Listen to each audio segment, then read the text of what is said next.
Tonight, we're driven deep into the darkest corners of the Lone Star State, where the highways stretch long. The gas stations blink out after midnight, and truckers whisper about the things they've seen when no one else is around.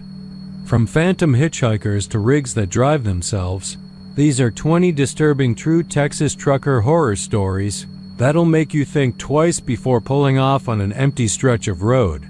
But listen close. Most folks make one big mistake. They leave without subscribing. And by doing that, they miss out on the most bone-chilling, late-night tailies that only the bravest dare to hear. Don't be one of them. Hit that subscribe button now, because once the wheels start rolling and the night settles in, it's already too late to turn back. Tell me in the comments, where are you watching from and what time is it there? 'Cause out here on Creepy Vibes, the road never ends. And neither does the horror. Now climb in, settle down, and let's ride into the dark heart of Texas.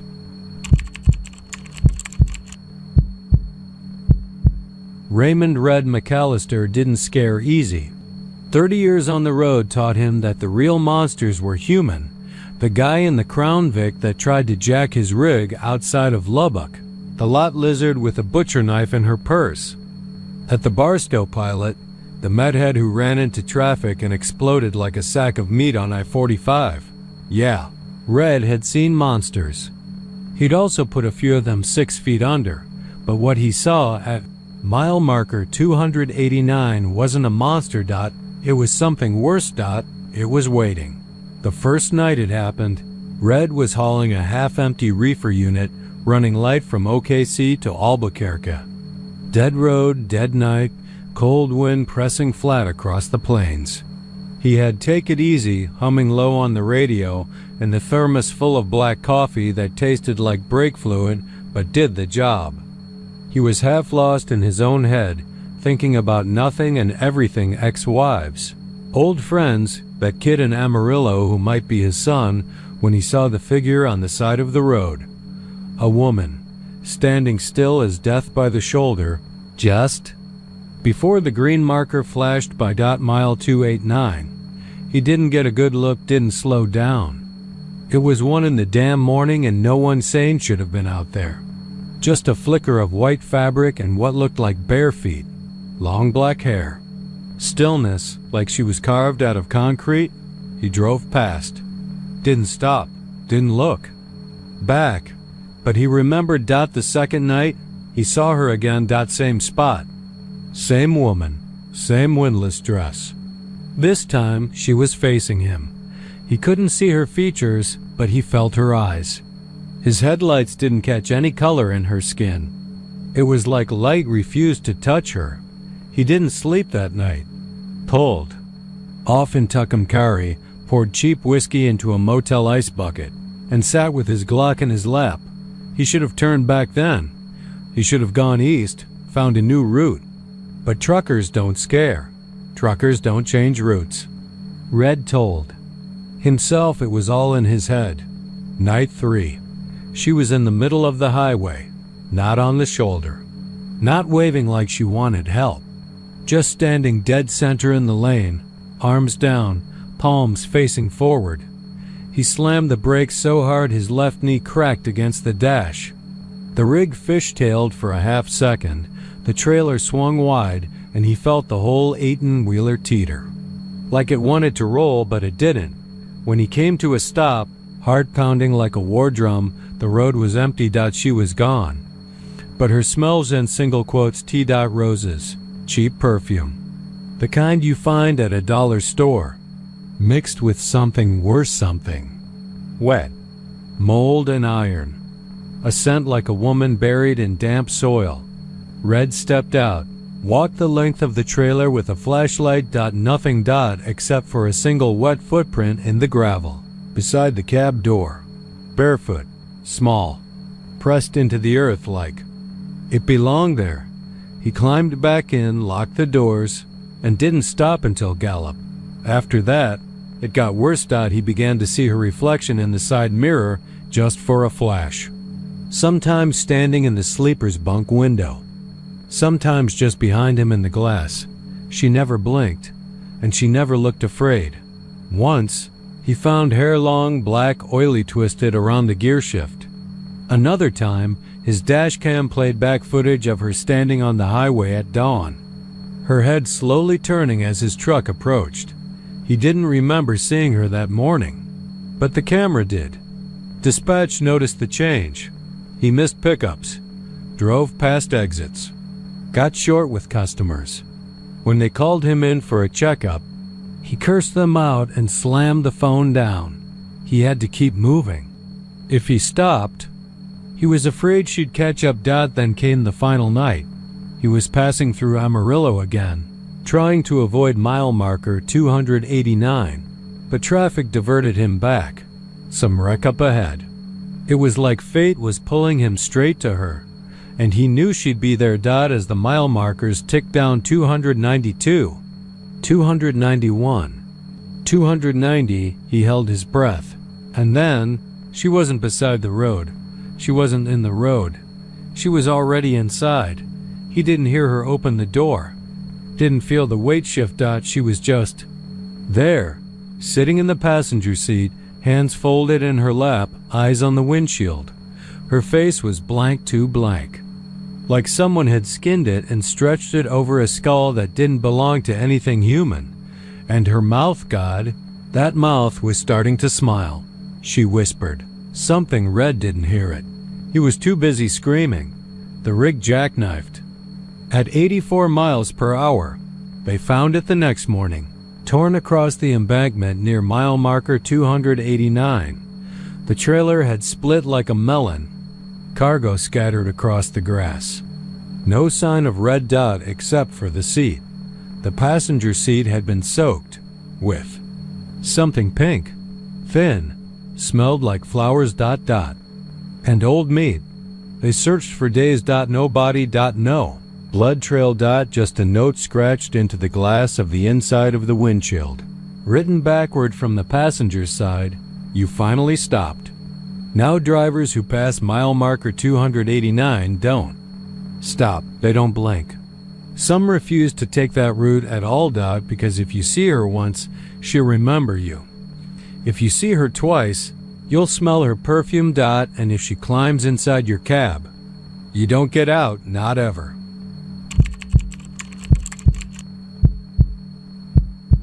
Jorge Morales had driven just about everything in his 22 years on the road. Chickens, pigs, cattle, even high-end racehorses once for a Saudi prince's cousin. But livestock was his bread and butter. It wasn't glamorous, and it sure as hell wasn't clean, but it paid decent and kept him out of the house and away from the stale smell of his ex-wife's perfume lingering in his old recliner. That morning, the air outside Laredo was already too damn hot for 6 a.m., the kind of heat that settled on your skin like wet wool and never let go. His old Kenworth was idling like a tired dog when the call came through. A job, rush haul, no questions, good money. The voice on the other end belonged to Don Victor Delgado, an old rancher who kept mostly to himself and didn't show up at the local barbecues. Folks around Catula said he practiced Santeria, kept candles burning to saints no one prayed to anymore, and buried more animals than he sold. Jorge had picked up from him once before 6 emaciated bulls that looked like they'd been starved on purpose. But Jorge never asked questions. His job was to haul, not to confess. When he arrived at Delgado's ranch, if you could call that patch of dead dirt a ranch, the first thing Jorge noticed was the silence. No dogs barking, no cattle lowing, no flies buzzing. Just the creak of the windmill turning slow, like even the wind was trying not to disturb whatever lived there. The trailer was already loaded when he backed in. No ranch hands in sight. Delgado himself stood by the open gate, his wide-brimmed hat pulled low, face half in shadow. His eyes, what little Jorge could see, looked bloodshot and heavy with something beyond sleep. "They're ready," he said, voice gravelly. "Don't stop. Don't check on him. Don't even speak to him?" Jorge blinked. "Speak to them?" he asked. Delgado didn't answer. just handed him a folded envelope. Thick. Cash. Jorge took it and walked back to latch. The trailer shut. That's when he caught the first smell, sharp and metallic, like iron left in the rain with something rotten underneath. He chalked it up to unwashed livestock. Happens. But as he pulled onto the highway, heading north toward San Antonio, a weight settled in his chest. Not nerves, he was long past those, but dread. Thick and oily. It pressed behind his ribs like something alive. 30 minutes into the drive, the first noise came. Tap, tap. Tap. It wasn't the stomp of hooves. It wasn't the shift of weight or the groan of a tired cow. It was deliberate, rhythmic. Tap, pause, tap, tap, like someone or something inside was knocking. He checked his side mirror. Nothing out of place.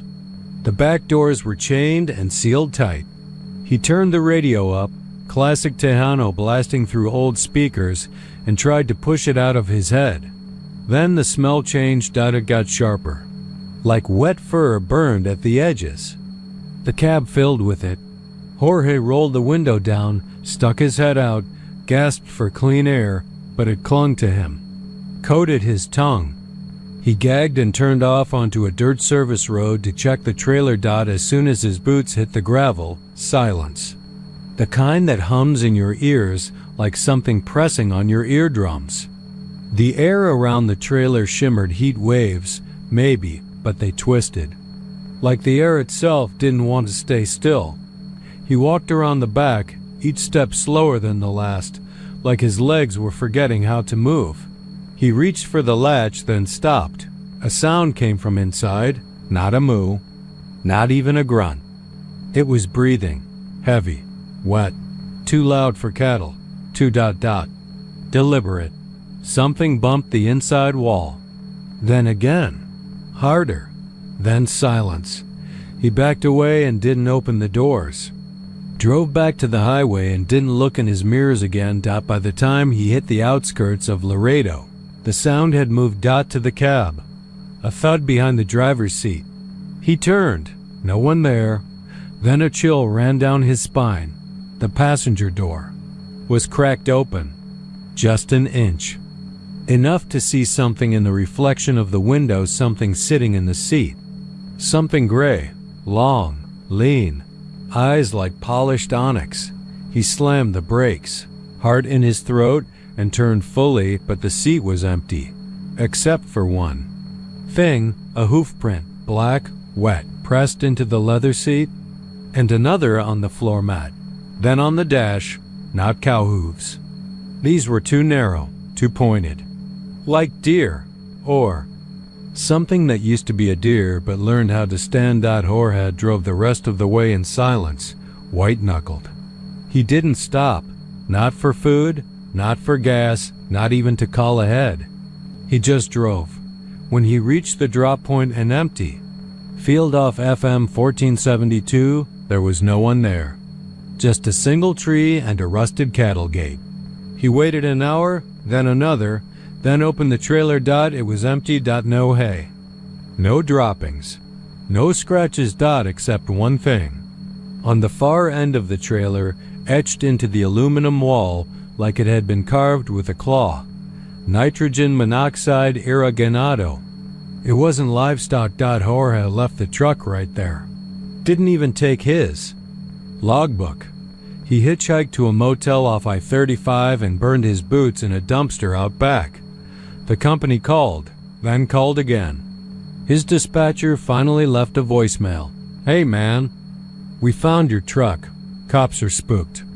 Tow guy refuses to haul it." Said something breathed on his neck when he climbed into the cab. Trailer sealed shut now. Chains melted. Not rusted, melted. They never found Delgado again. His ranch was abandoned. House burned down 3 days later. The locals said they saw hoof prints in the ash. Every so often, truckers passing through Laredo say they see a trailer parked under that same tree on 1472. Engine running, empty. Except for the sound of breathing, slow, heavy, hungry. And sometimes When they pass it at night, they see hoof prints walking out of the cab and into the dark. But never in pairs, only one at a time, like whatever's in there. Walks alone now.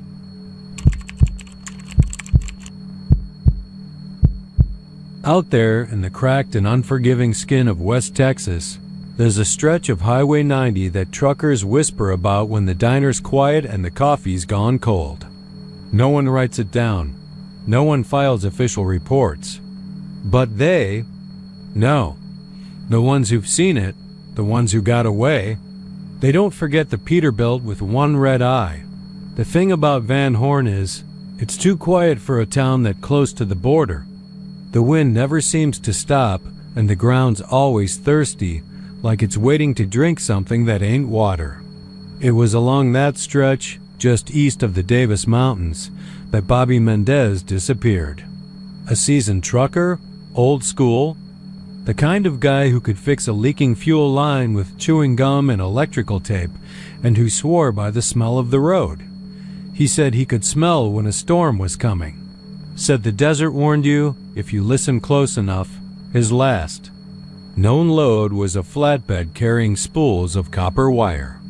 Left El Paso around midnight. Never made it to Midland, but before Bobby vanished, he told his younger brother, Ray, about something that had been dogging him at night, just a whisper at first, told over a shared smoke behind the truck stop. In Marfa, said there was a truck riding his ass every time he took that route. One headlight, red as a dying coal. It never passed. Never fell back. Just stayed there. Close enough to fill your mirrors, but not close enough to read a plate. When he slowed, it slowed. When he pulled over, it vanished. Bobby said the engine didn't sound right, not like diesel. He said it growled deep low, like a big dog with something in its throat. He said it made his fillings itch. The first time, he thought it was stress. The second time, he didn't sleep for 2 days. The third time, he left his load in a diner parking lot and took a bus home. Said he'd rather lose his job than see that red eye again, but jobs get scarce and fear has a way of fading when rent's due. Bobby took one last load down, 90. That's when he disappeared. They found the truck 4 days later, empty.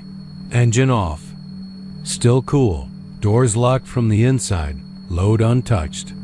But something had shredded the inside of the cab, ripped through the seat like claws or teeth. The CB mic was melted.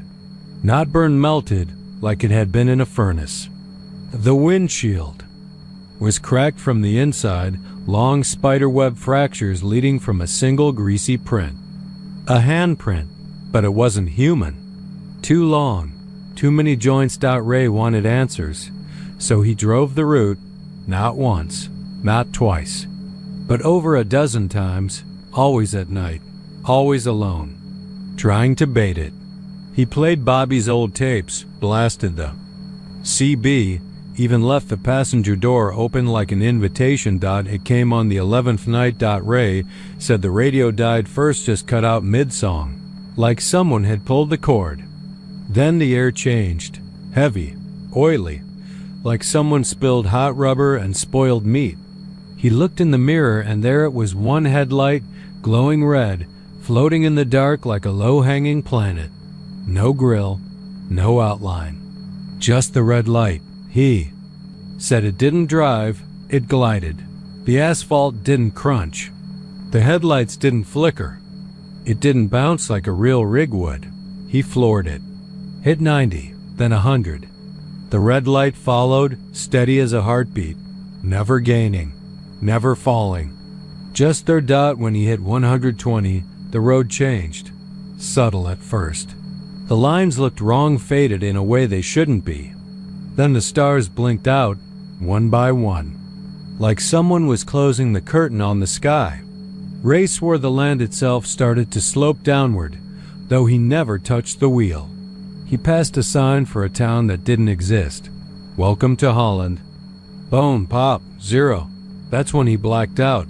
He woke up in his rig, parked neat in the same diner lot where Bobby had last eaten. His CB was shattered. His boots were soaked with something black and sticky that wouldn't come off for weeks. And carved into the inside of his windshield, scratched in from the inside, were the words, "You called IT." Ray never drove again. They say he wanders the diners and truck stops between Pecos and Alpine, warning anyone who'll listen not to take the Van Horn route at night. They think he's crazy. But every now and then, a truck goes missing. No trace. No call-in. Just silence. Like the rig never existed, and always the same story from the last sighting. Black Peterbilt. One red headlight. No driver. It doesn't pass. It hunts Dot, so next time you're driving west out of Van Horn and your mirror catches a dull red glow. Behind you, don't pull over, don't radio, don't look. Because if you see it too clearly, you won't see anything else. Ever again.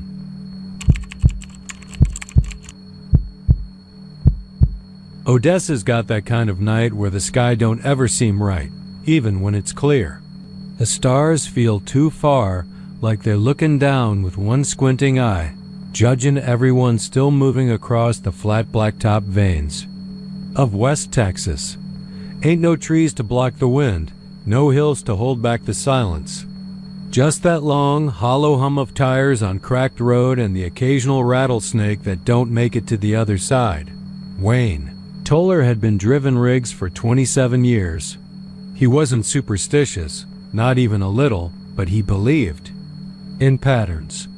If a stretch of road always felt wrong in your gut, it probably was. And that particular patch of I-20 just outside Odessa, it always had that bad hum. He could never tell if it was the road or the air or something older and meaner waiting below the surface. He first heard it on a Wednesday night. The CB kicked on all by itself. No squelch, no lead-up. Just this sound like someone was breathing. Too close to the mic, followed by a high-pitched laugh that didn't sound quite human. Wayne flicked the switch off. Thought maybe the wiring was going to hell. Wouldn't have been the first time. His Peterbilt was an old beast, held together with duct tape, coffee, and a lifetime of regrets. But the sound came back the next night. And the next. It always started at the exact same time. 12:45 a.m. Not a second sooner. One night, sick of it, Wayne muttered into the mic, "What in the hell do you want?" Silence. Then, "Been waiting on you, Wayne." Now, that was the first time it used his name. Wayne's hand froze halfway to his coffee. He hadn't broadcast his handle. He hadn't said a word about who he was. He hadn't even keyed up the mic that night. "You got the wrong guy," he said, real slow. "No," the voice said. "You're the one. You're mine." He pulled over that night, right off an exit ramp into a dust-blown rest stop with one dead light flickering and a busted vending machine humming like it was alive. He sat there for 30 minutes, watching the trees, or what passed for trees in that part of Texas, bend in a wind he couldn't feel.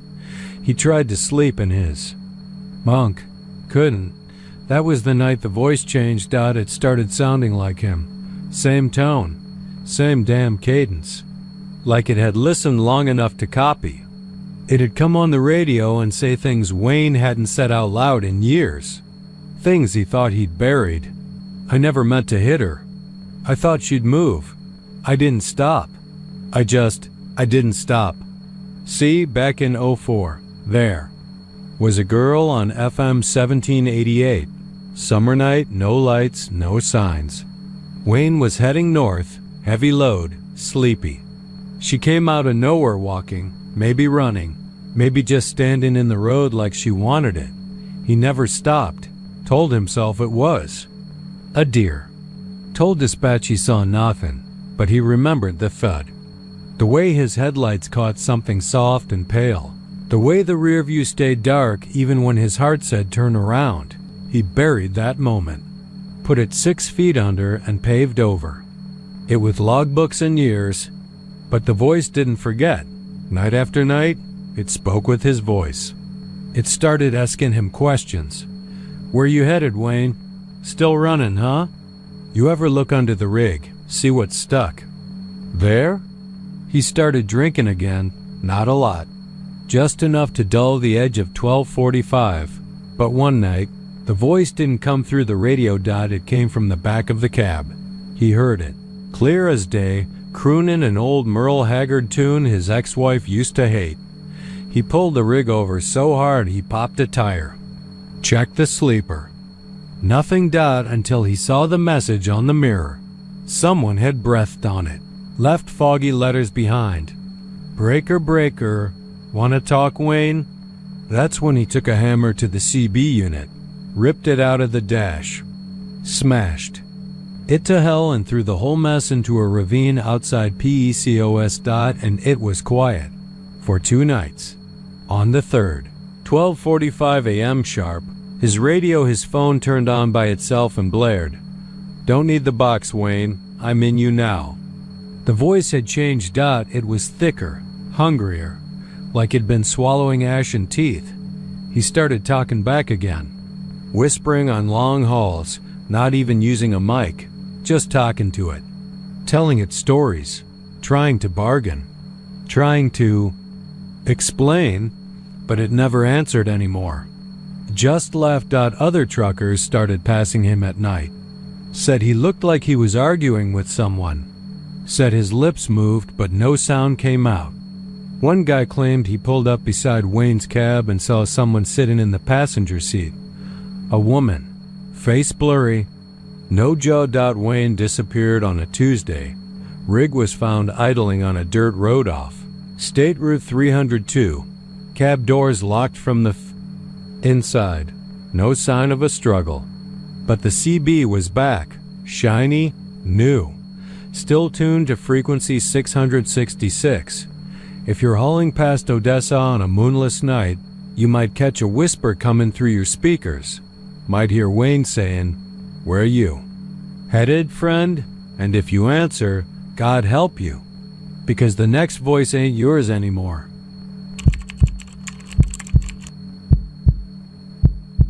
Levi Cole didn't cry much, not even at funerals.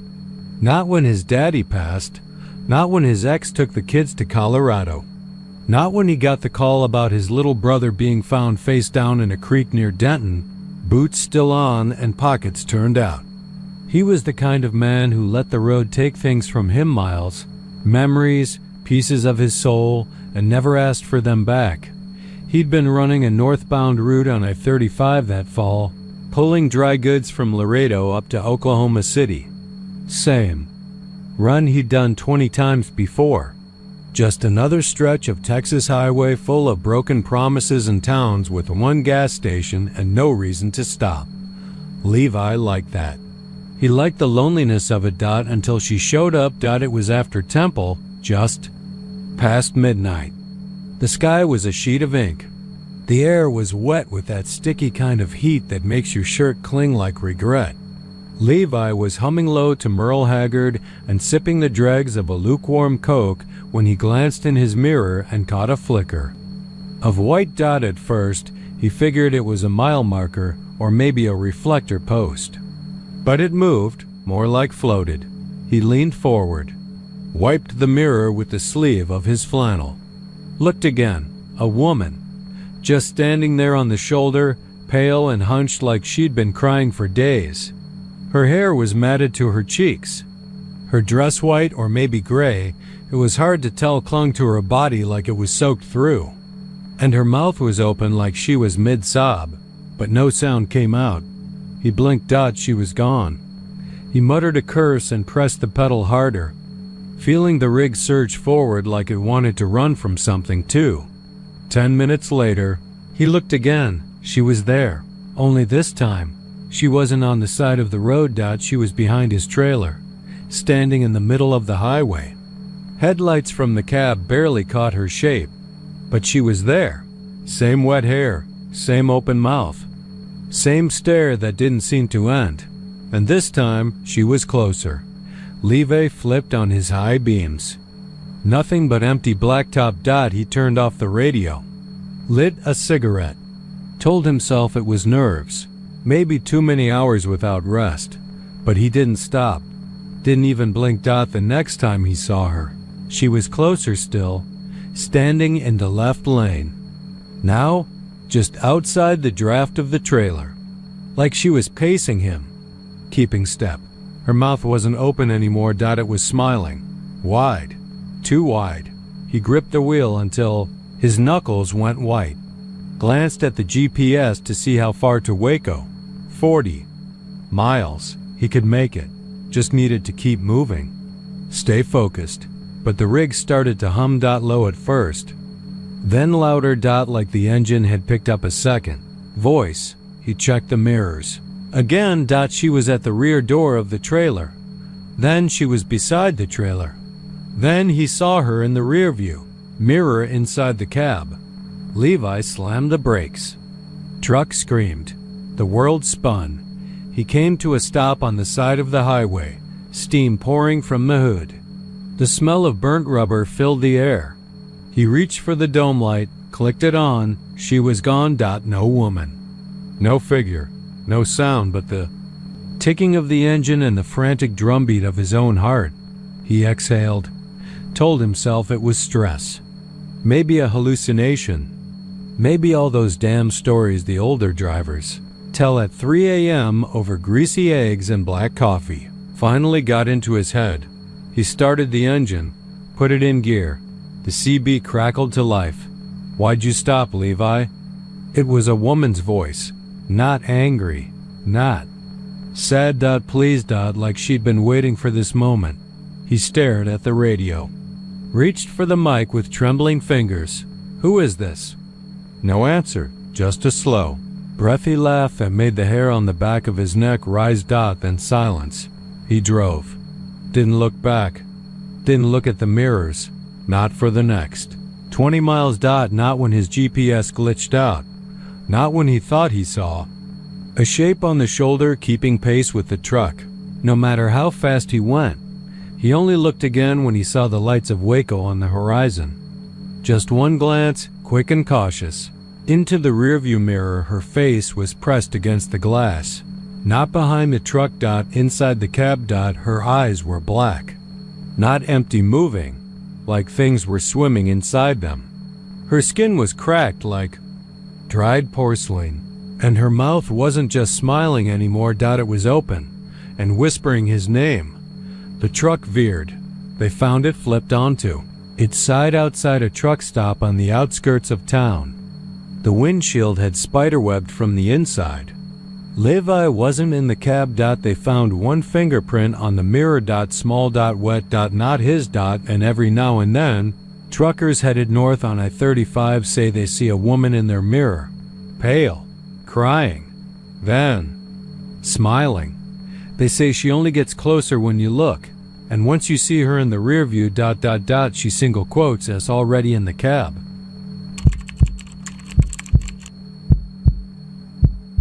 He'd grown up in a house full of arguments, his abuela yelling in Spanish, his uncles slamming doors, his ma crying softly in her room with the old fan clicking every 5 seconds. Even the academy had noise, radio squawking, boots hitting pavement, instructors barking.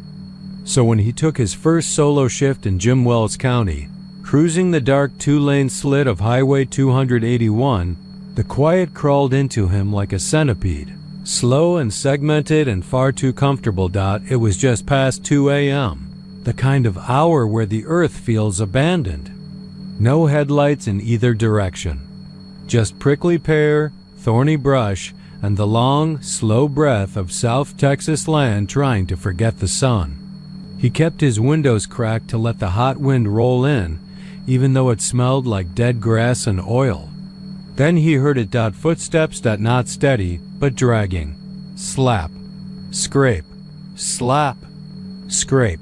Caleb slowed the cruiser, squinting through the windshield. His high beams caught the shimmer of something up ahead, something pale and moving. A person. A man. Standing on the faded center line of 281, maybe 100 yards from where the county road dipped toward the dry creek bed near mile marker 13. Son of a, Caleb muttered. He picked up the radio mic, voice steady, just like he was trained. "This is Unit 4. Got a possible pedestrian on 281 about 2 miles south of the bypass. Gonna check it out." No answer. He clicked the mic again. "Dispatch, you copy?" Static dot. He flicked the spotlight on.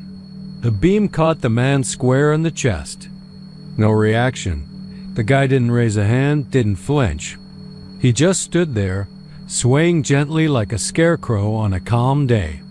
Caleb rolled the cruiser to a stop, put it in park, and opened the door. The air outside was hotter than inside, thick as soup. "Sir?" Caleb called out. No response. He stepped closer, hand resting on the butt of his holstered Glock, not drawn yet. Just ready. That's what they told you to do. Be ready, not scared. But something was wrong. The closer he got, the more wrong it felt. The man was tall, too tall, like someone had stretched him. His limbs hung oddly, too straight, too stiff. His clothes were worn-work overalls soaked in dirt and sweat and time, no shoes. Feet flat and cracked and bloodless. But the face, there wasn't one. Where his face should have been was just black, not skin, not cloth. A smear, like someone had rubbed it out with an eraser dipped in tar. No nose, no eyes. Just a pulsing, pitch-dark blot that sucked in the light and didn't give any back. Caleb stopped in his tracks. Every nerve screamed at him to back up. Something primal. Caveman-level fear. "Hey," Caleb's voice cracked. "Do you need help?" The man twitched, not his head. His shadow dot had moved sideways. Caleb took a step back. That's when the footsteps started again. But not from the man dot from behind Caleb. Slap, scrape, slap. Scrape dot. He spun around. Empty road. He turned back. The hollow man was gone. No movement. No wind. No trace. Just that crackling quiet again, heavier than before. Then the cruiser engine sputtered. Died. The lights cut out. He sprinted back, heart hammering like a wild thing in his chest, and yanked open the door.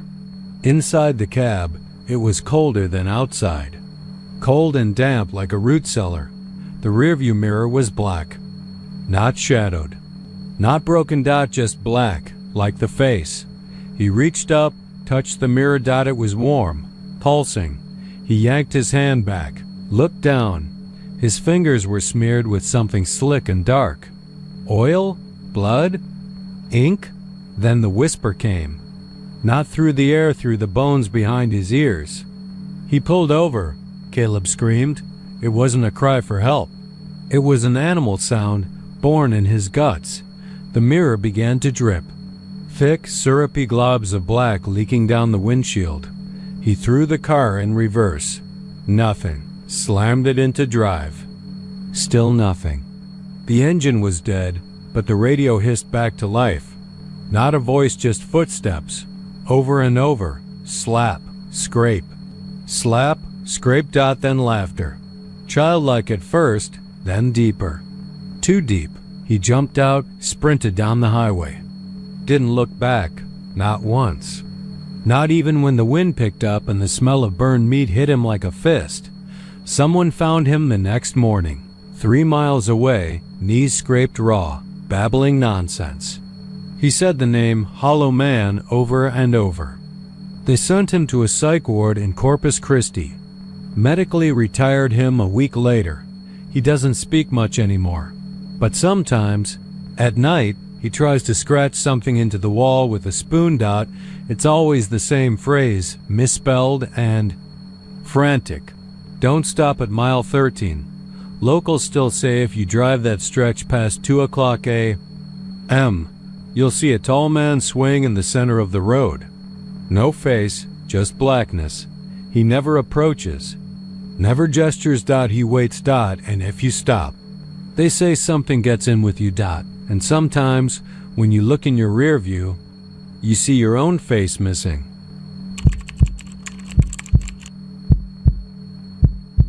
It's the kind of stretch of road where the sky goes on too long and the radio gives up halfway between towns. No matter how loud you crank it, there's just static dead air that feels like it's waiting for something to fill it. That space between Lubbock and Abilene ain't much, just miles of empty cotton fields and wind turbines that look like broken crosses if the clouds hang low enough. Dale Mercer had seen all kinds of things on that road. Storms that came up out of nowhere like the sky was angry. Tornadoes that looked like God's fist. Jackrabbits big enough to rattle your bumper when they hit just right. But what happened on that Wednesday night didn't belong in the same world.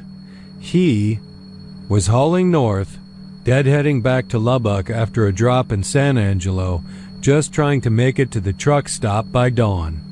Wind was howling something fierce. Had that dry, angry edge to it, the kind that scraped your windshield with dust even though it hadn't rained in weeks. That's when he saw the guy, standing by the side of the road, thumb out. Now that inn itself was weird. Nobody hitchhikes out there. Too flat. Too far. Too many stories. But this guy? He looked clean. Young. Early 20s maybe.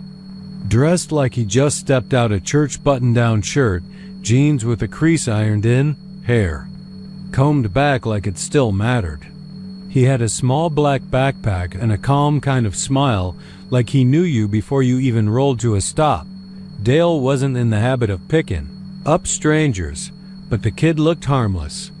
And there was that look like he knew Dale, like he'd been waiting. Where you headed? Dale asked through the passenger window. Home, the kid said. Just past Sweetwater. Dale nodded, popped the lock. Hop in. The moment the door closed, the temperature in the cab dropped. Not gradually, like a switch flipped. 1 second, it was warm and stale, the kind of heat that collects after a long ride with the AC off. Next, it was cold. Wet cold. Like breathing through a wet rag in January. The kid didn't notice. Or maybe he did and just didn't care. Name's Eli, he said.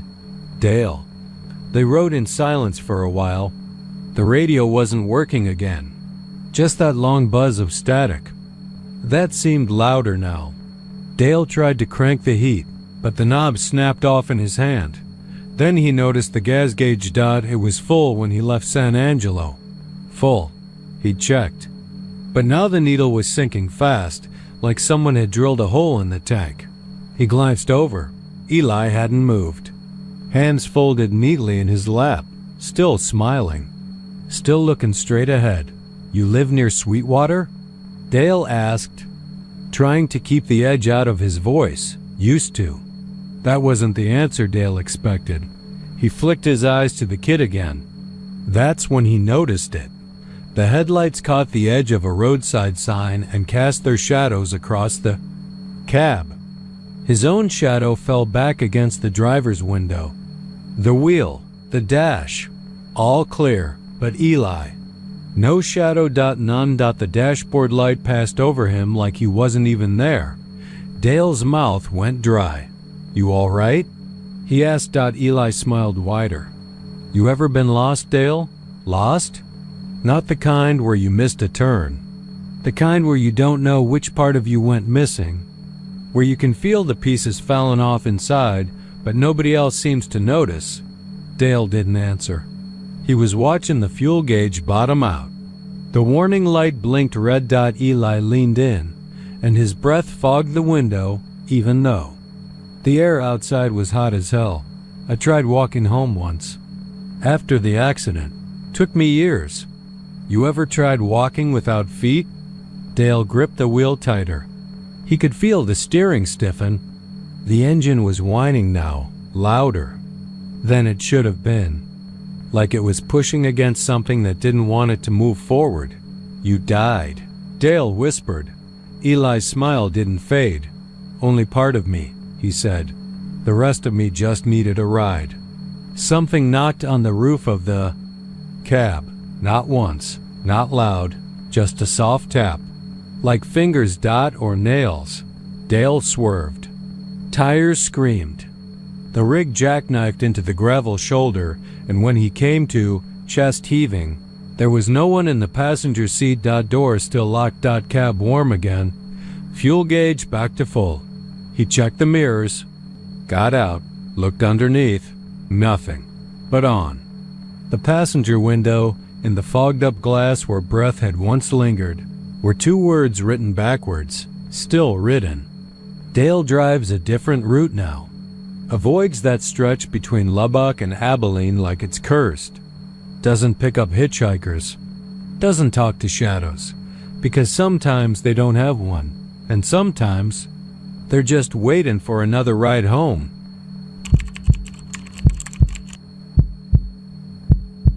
Texarkana is the kind of place where things stay buried, not just secrets, but people. The city straddles the line like a drunk on a bar rail, one boot in Texas, the other in Arkansas, and it's got that kind of split soul feel, too half warm. Handshakes, half cold stares. You don't go digging around its edges, and if you hear something call your name at night, you keep your goddamn window shut. Joe Langston didn't listen. He was a road worker, blue collar through and through, running. A county-issued Ford with bad shocks and worse air conditioning. He'd been patching a washout on the old Highway 67 service road, just a drainage trench that had collapsed from months of rain. Not a big job. Lay in some pipe, pour concrete, and be home by dark. Except it was August, and the air was thick with skeeters and stink. The ditch smelled like wet rot, the kind that clings to your boots long after you scrape. Off. Joe heard the first whisper when he was bending down to grab his wrench.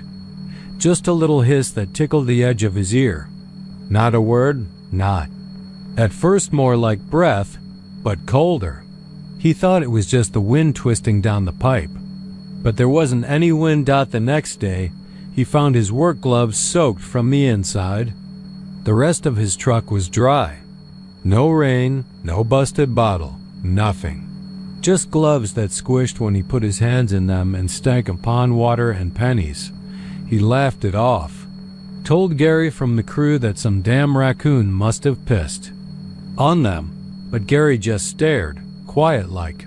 Then he said, "You hear it yet?" "Hear what?" Joe asked. "The ditch." And that was all Gary said. Wouldn't meet Joe's eyes the rest of the week. That night, Joe drove past the site on his way home, headlights skimming the orange cones and stacked rebar like bones in a graveyard. He slowed, just out of habit, and that's when he saw the water bubbling in the pipe. But it hadn't rained for 3 days. He got out curious and a little pissed, thinking maybe some asshole was dumping waste or backed up sewage. He clicked on his flashlight, aimed it at the mouth of the drainage pipe, and saw the fingers, small ones, child-sized, pale and bloated, the nails black, the joints swollen. They were reaching up out of the water, groping the inside of the pipe. Like they were trying to claw their way out. He didn't scream. Didn't run. Just backed away slow, got in his truck, locked the door like it mattered. He told himself it was swamp gas or a trick of the shadows or maybe just sleep deprivation. But deep down, something had shifted. Like a line he didn't know he'd been walking had suddenly vanished. The next morning, his rear tire was flat. No puncture, just sunken. Like something had sucked the air out from the inside. He jacked it up, pulled it off, and there lodged in the tread like a broken tooth was a jawbone, small, human, with 2 molars still clinging in the back. He didn't call the cops. He threw the bone in the brush and drove straight to the bar. Didn't even drink. Just sat there until last call, clutching his keys like they were a crucifix. But things got worse. At night, the whispers got clearer. Joe, not a scream, not a cry. Just soft and wet, like lips pressed against water. The sound would rise up from the floorboards of his house, echo through his vents, slip in beneath his pillow. He'd wake up drenched, with footprints tracked. Across the linoleum, muddy and barefoot, and always headed toward his bedroom. He tried to quit the job. said his back was shot, said he needed to be with his mama in Denton, but the county told him no contract was ironclad and they needed. The drainage finished by end of the month. So Joe went back. He poured fresh concrete at the ditch's mouth, layered it thick enough to cover bones. That night the concrete cracked, not from weight or rain. It split from beneath, bulged like something was pushing up through it. And Joe swore, as he stood there watching, that he could see tiny teeth embedded in the cement. Smiling, they found his truck upside down in a cotton field. The next morning, still running, no sign of Joe, no blood. Just a muddy handprint on the inside of the windshield and in the bed of the truck. His work boots standing upright. Each one full of water. They say you can still hear the whispers near that ditch when the humidity's high and the crickets go quiet. It always starts the same. Just your name, soft and slow. But if you stop and listen, if you look too long into that water, you might see a finger, then another, then a face, skin sliding off bone. Then your own reflection, only it's not blinking. It's smiling, and it's waiting for you to come closer.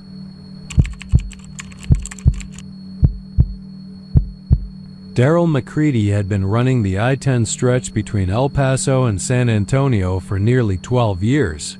And he always said the loneliest place in Texas wasn't the desert, it was the cab of a semi parked in the middle of it at 2:47 a.m. The clock always read 2:47. He'd wake up drenched in sweat, hands gripping the thin blanket like it might keep something out. He didn't know what at first.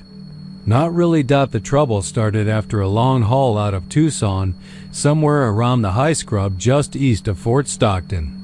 Daryl had been driving straight for 14 hours, eyelids heavy as bricks, when he finally pulled into a rest stop. So empty it felt abandoned. One sodium vapor lamp flickered overhead, casting weird, twitching shadows across the gravel lot.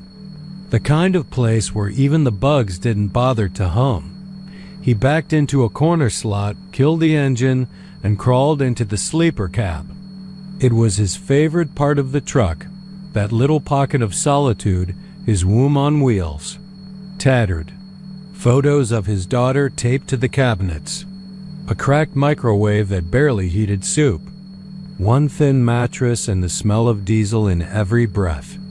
He dreamed of screaming, not his own. Someone else's. A woman, maybe. No, it could have been a child. The voice twisted in pitch, bounced between shrill and guttural. Then he felt it pressure on his chest like a weight, and then something hot dragged across his skin. When he snapped awake, the air was cold and sharp, and his shirt was wet. Not sweat. Blood. 3 thin, red lines stretched from his collarbone to his belly button, shallow but unmistakably real. Like a cat had clawed him in his sleep, but he didn't own a cat. And he was alone. He told himself it must have been a dream. Maybe he'd scratched himself in his sleep. Maybe the shirt had bunched weird. Truckers get weird sores all the time. That's what he told himself anyway. The second time, it was deeper. He'd parked near a gas station outside Balmerhea, behind a closed taco stand. Wind whistled through the cholla trees like a broken flute. That night, he dreamed he was choking. Something was sitting on his chest, whispering in his ear not words, exactly, but a rhythm. Like breath. Hot, moist breath that smelled like old meat and turned his stomach. The whispers kept time with his heartbeat. The pain came again, 3 claws, dragging slower this time, savoring it. He woke screaming. This time, the marks bled. Not much. Just enough to ruin the sheets and make him sit in the cab for the next 3 hours with every light on and a knife in his lap. He started locking the doors, then chaining them from the inside. Bought a length of heavy steel chain from an old hardware store in Van Horn and rigged it around the handle like he was sealing himself in a tomb. Didn't help. The dreams got worse. He'd dream of crawling things, pale shapes with too many joints that scuttled along the corners of motel walls. He dreamed of the woman with no lips, mouth torn open to the ears, whispering things about roads that weren't mapped, exits that didn't exist. The claw marks spread arms, thighs, once just under the jawline like it had almost gone for the throat. He went to a clinic in San Angelo. The nurse took one look at him and asked if someone was hurting him. He told her no, told her it was sleepwalking. The look in her eyes told him she didn't believe it, but she didn't press it was. The fifth night that sealed it outside Fort Stockton. Middle of nowhere. A windstorm had just passed through, and sand still clung to the windows like old ghosts. Daryl was so tired he felt drunk. He locked the cab, wrapped the chain, pushed his duffel against the door for good measure. Drank 2 shots of NyQuil and passed out cold at exactly 2:47 a.m. His eyes snapped open. The air was still. He couldn't move. His body was pinned. The sleeper cab was darker than pitch, like the light had been sucked out. He heard breathing, slow, deep, not from outside. From above from the ceiling. He couldn't see it, but he felt it. Hanging upside down, face inches from his. The breath hit his nose and filled it with the stench of rot and rust and something worse. Something old. Then came the voice. Not a whisper this time. You invited me. He couldn't scream. Couldn't blink. Couldn't even cry. Just laid. There as the claws 5 this time pressed against his skin. Cold and sharp. They didn't drag this time. They punched. Down into his shoulder. Into his chest. He felt them scraping bone. When he woke, it was morning. Cab door still chained. Duet of hoof prints small, like from a fawn, but wrong in shape, marked in dried blood across the ceiling. He checked the chain. Still locked. The windows sealed. The cab untouched. Except for one thing. Scrawled into the foggy inside of the windshield, written backward from the passenger side in smears of something brown and tacky. Stop sleeping here. He never did again. He sold the truck 2 days later. Quit hauling, moved to Ohio, took a job at a parts store. He doesn't talk about the road anymore. Doesn't sleep in cars. Sleeps with the lights on, the windows boarded, but he still wakes. Up at 2:47 a.m. And sometimes, when it's real quiet, he swears he hears something breathing just inches above his face.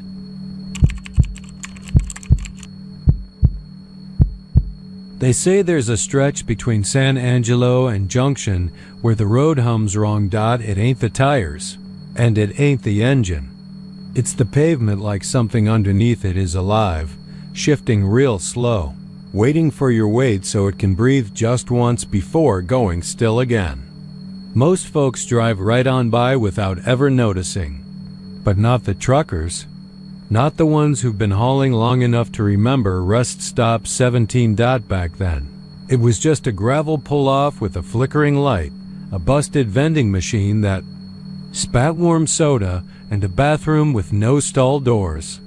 The kind of place that smelled like old diesel, piss, and sun-baked plastic.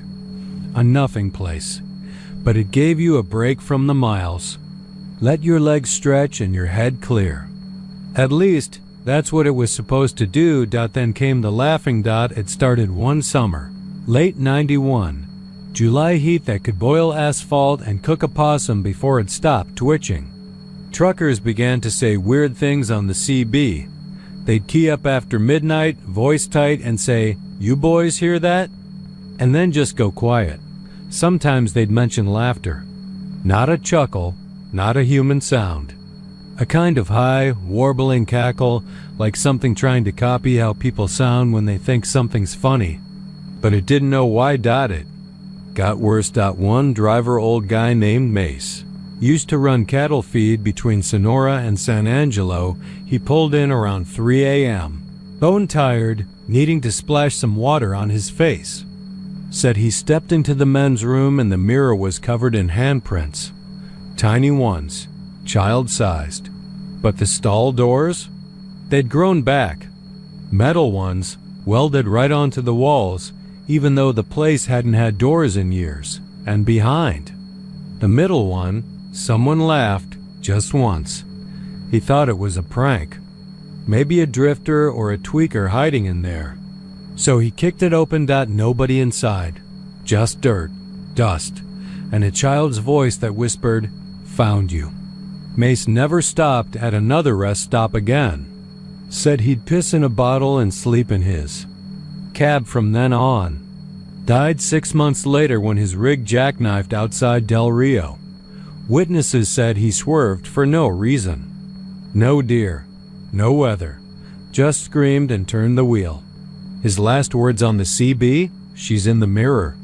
They tore down Rest Stop 17 the next year. No announcement. No mention on the highway report. Just cones one day, rubble the next.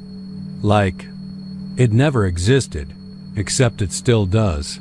You can't find it on a map, not anymore. But sometimes, just sometimes, your GPS will flicker between markers.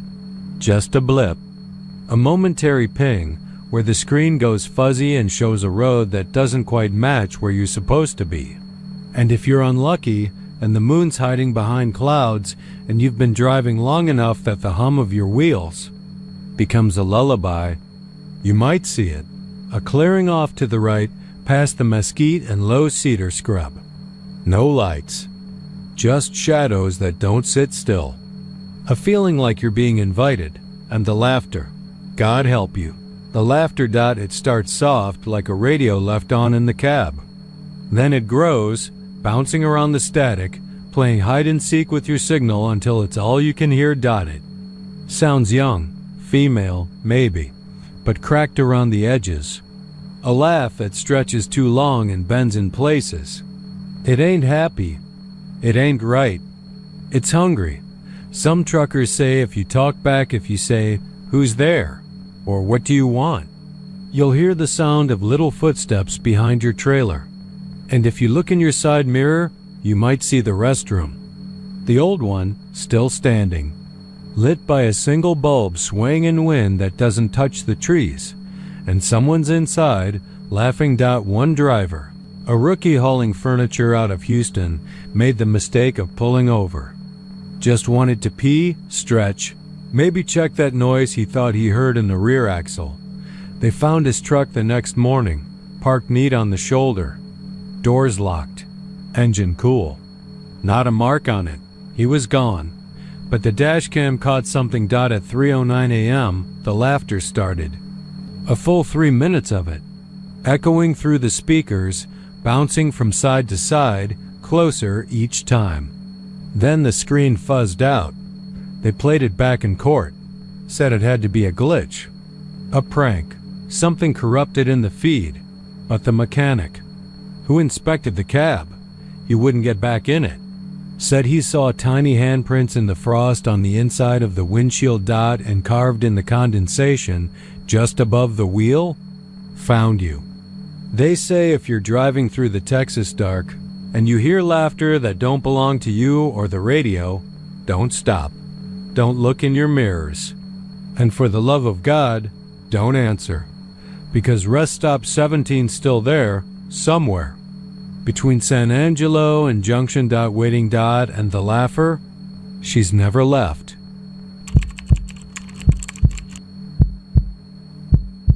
They said it was the worst winter North Texas had seen in decades. February hit like a sledgehammer to the spine ice storms, blackouts, power lines snapping like wishbones in the dark. Wichita Falls became a ghost town overnight. Half the truck stops went dark. The rest served coffee thick enough to chew and cold enough to make your teeth ache. Diesel froze in the lines. Tires cracked. Roads disappeared. But dispatch doesn't care about frostbite and ghost stories. And neither did the boys in Convoy 9. There were 4 rigs in total. Eastbound out of Amarillo, headed for Texarkana with industrial generators and de-icing chemicals. The kind of run that pays triple if you keep your mouth shut and the CB open. Travis Dogpatch Harper was in the lead rig.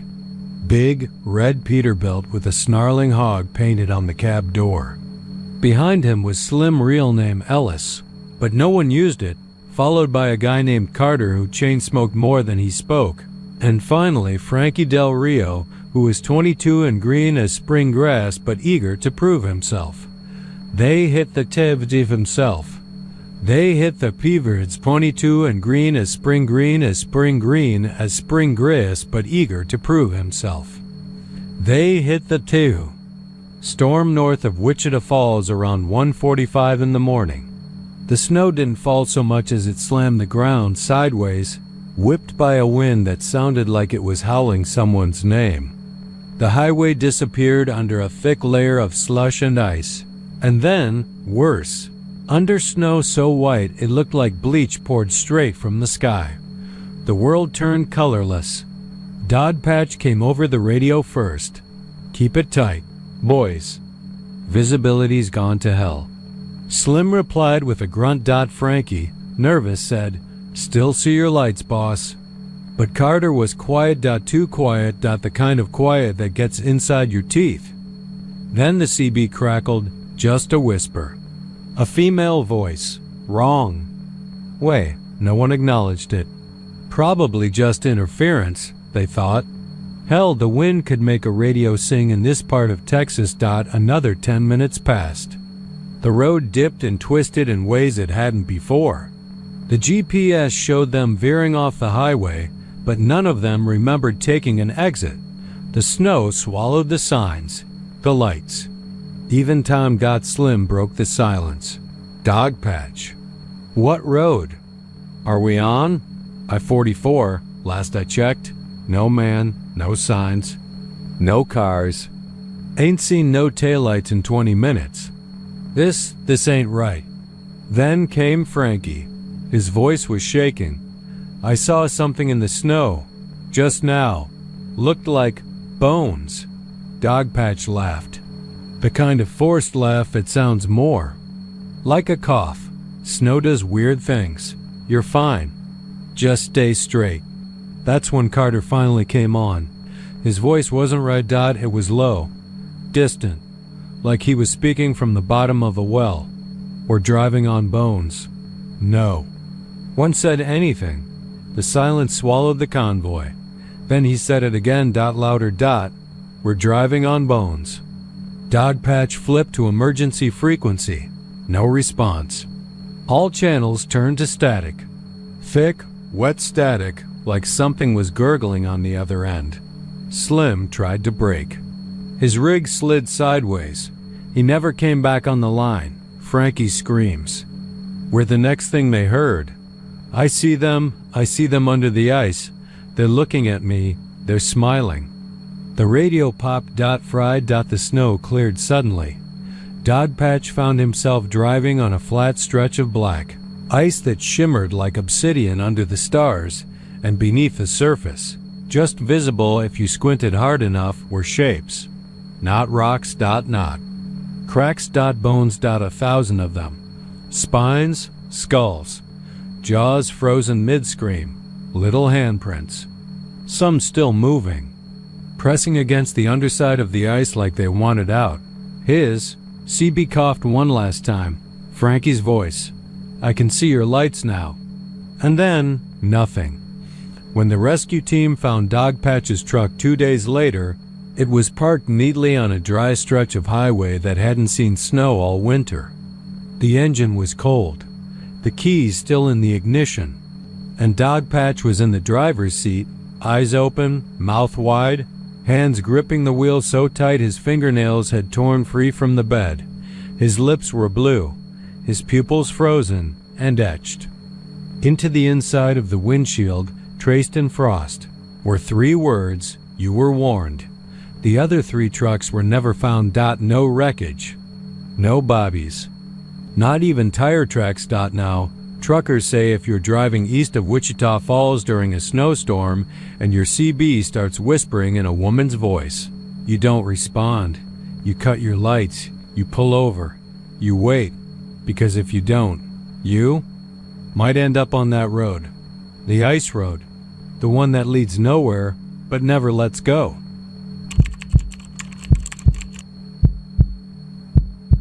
Glenn Kersey wasn't the kind of man who rattled easy.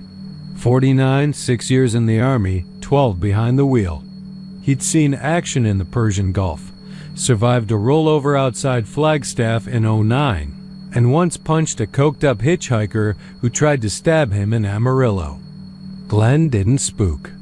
Not until that night. It started simple enough. Like most nightmares do, the delivery had gone off without a hitch-frozen shellfish to a warehouse in Shreveport. The bill was signed, the trailer swept, and he was coasting.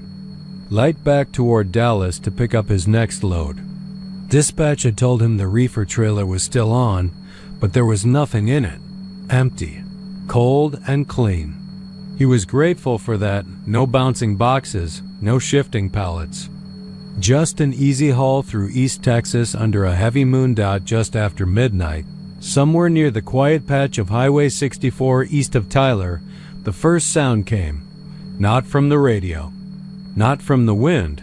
From the trailer. It was subtle at first. A dull thump, like something had slid across the floor and bumped the steel. Glenn glanced in his mirror, half expecting to see a stowaway or maybe some old crate rolling around. But there was nothing, just the icy white fog spilling from the trailer's vent ports, glowing under the moonlight like ghost breath. He reached for the CB mic. "Breaker 1 to 9, you boys ever hear of a ghost in a reefer?" he said with a half-laugh. Silence. Then a reply, "Glenn, that you?" It was Frankie from down in San Angelo. "What are you running?" "I'm not showing no load manifest for you."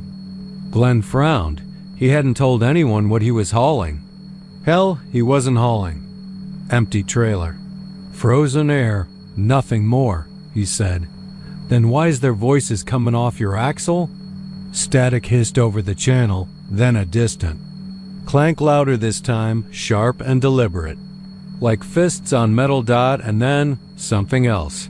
Not static. Not freight. A scream. It came from the back of the trailer. Not electronic. Not distant. Inside. He jammed the brakes. Tires shrieked against the asphalt. The whole rig shuddered as it came to a stop. Glenn sat there, hands frozen on the wheel, listening. Another bang. Then another. Louder. Closer. Something or someone was in there. He killed the engine and stepped out, boots crunching on gravel as he rounded the trailer. Fog coiled off the refrigeration vents like dry ice. He stood beneath the glowing red. Light mounted on the corner panel and listened. That's when the screaming began in earnest. It didn't sound like one person. It sounded like many, dozens maybe. Voices layered over voices. High-pitched, raw, tortured sounds like people being flayed alive inside a steel drum. They shrieked. They howled. They begged. He stumbled back, heart jackhammering. What the hell was happening? The trailer was empty. He had seen it cleaned himself before departure. It didn't make sense. He climbed back into the cab, hands trembling. He tried the CB again. "Dispatch, this is Kersey. I've got..." He stopped. There was a new sound now. It was laughter. Not from the radio. From inside the trailer. Soft at first. Then rising, cracking mad. "Dispatch, repeat. This is Kersey. I got hell. I don't even know what I got. There's people in my trailer. Screaming. I didn't load nobody." The response came, low and afraid. "Kersey, get off that road." He blinked. "What?" "We got other calls. From drivers. They say they saw your rig, but it ain't got no cab. Just a trailer, ridden low, and something inside. Screaming. This ain't the first time. Someone's heard it. You need to leave." But Glenn didn't leave. He couldn't. Something had changed. The screams were moving. Now they were pressing forward up the trailer, closer to the cab. It sounded like fingernails scraping steel, hundreds of them. Then came a thump right behind the wall of his sleeper cab. And then, breathing. Not his own. Not human. It was wet, gurgling, as if lungs full of icy fluid were trying to heave air again. He locked the doors and gunned the engine, but the wheels spun in place, stuck on a patch of wet ground that hadn't been there minutes before. He looked in the mirror. The trailer door was open. Light spilled out, not white, not yellow, but blue, like the color of freezer burn, and shadows moved inside it, bent, crawling. One of them, he swore, had no face, just a smear of something. Black, shifting like oil over bone. The screaming hadn't stopped. It grew louder, filled the cab. Glenn clutched his ears, mouth wide, eyes bulging as the sound poured into his head. He bit down hard. Blood filled his mouth. His scream joined theirs. That's how they found him. The rig jackknifed into the trees. Cab crushed. Trailer peeled open like a sardine tin. No freight, no bodies, just frost, and deep claw marks etched into the aluminum floor. They took Glenn to a facility near Lufkin. He hasn't spoken since, but every few nights, nurses hear him whispering toward the ceiling. Sometimes he giggles, and sometimes, on heavy, humid nights, truckers driving through East Texas hear it. That faint, icy sound riding the wind. A reefer. Trailer gliding down the road with no cab, no lights, and just one thing inside its screams that never end.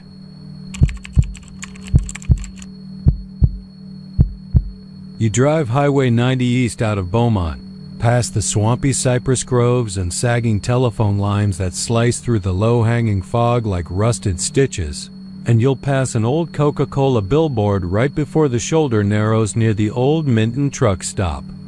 The sign's nothing special at first glance, unfaded reds, white cursive text flaking off, and a girl in a 1950s-style polka dot dress holding up a sweating bottle of Coke like she's toasting the road itself. But if you drive past it at night, especially between midnight and 3 a.m., you'll notice something. Not all at once.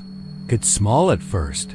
Maybe her eyes seem too clear, too wet. Maybe that smile doesn't look quite right anymore. And then the blinking starts. It's a slow blink, deliberate, not some glitch of the headlights or play of shadows on old paint. Real, human, slow. Every trucker who's seen it says the same thing. It's not like she's looking at the road. She's looking at you. The first confirmed story came from a man named Ernest Ernie Dupree, a Gulfport native who'd been driving rigs since the Reagan administration. Ernie was known for telling tall tales and drinking a bit too much diner coffee, but he wasn't a liar. Not really. It was late October 1999, during a night run from Port Arthur. He saw the billboard just as he'd passed Minton's. Said the girl's smile looked tired. That's the word he used. Like she'd been holding it too long and something in her face had started to slip. She blinked, he told the dispatcher. She goddamn blinked, and I saw her eyes shift. Dispatcher laughed it off. Thought Ernie was joking. But Ernie pulled into a way station outside Lake Charles 40 minutes later, white as snow, and refused to go back that way ever again. He quit the company 2 weeks later, bought a fishing boat, and moved out to Sabine Lake. Paint don't blink was all he ever said after that. In 2008, a storm ripped part of the billboard's bottom panel loose. A new driver, Julie Marks, swerved when she saw what she claimed looked like fingers pressed against the inside of the sign just under the Coke bottle. Not painted fingers, real ones, pale, slender, with blood beneath the nails like she'd been clawing to get out. Julie ran her 18-wheeler into the ditch, broke both legs. Sod she would have rather died than stop under that sign. When rescue crews got there, they said her truck was locked. Brakes melted from the inside. But there was no sign of anything, no girl, no fingers, nothing. Julie never drove again. She moved back to Michigan and got a job at a bakery.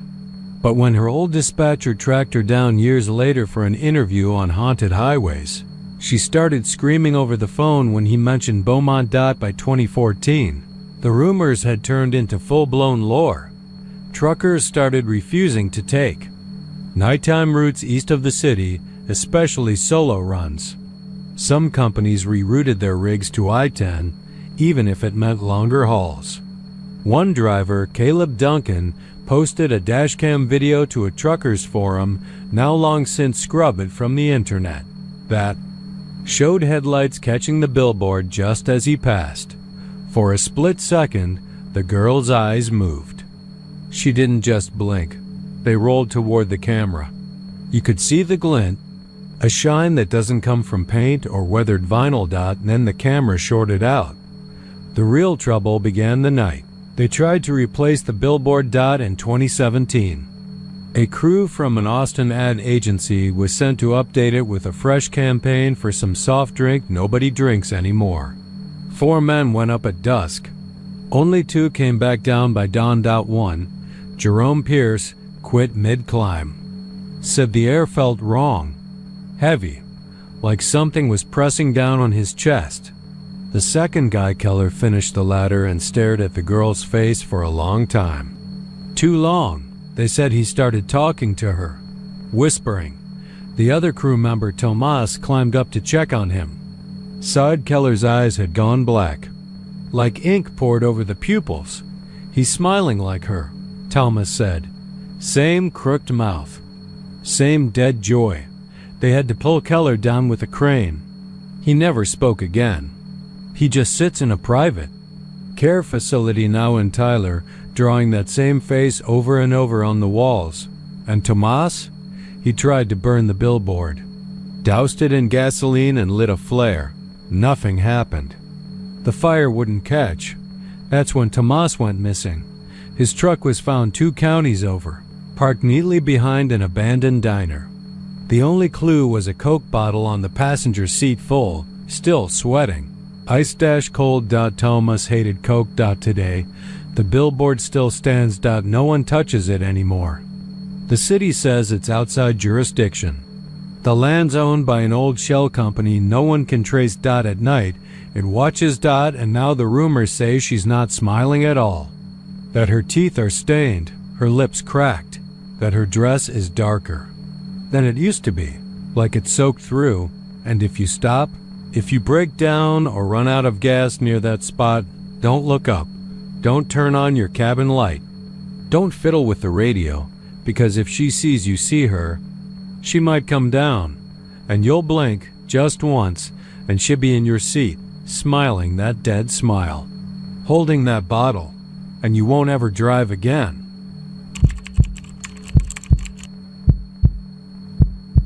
Tommy Sanchez had driven that route 100 times, maybe more. A quiet man with a face weathered by heat and habit, he'd been hauling frozen meat from Lubbock to El Paso for nearly 12 years. Same reefer, same rhythm. Drive, load, unload. Repeat.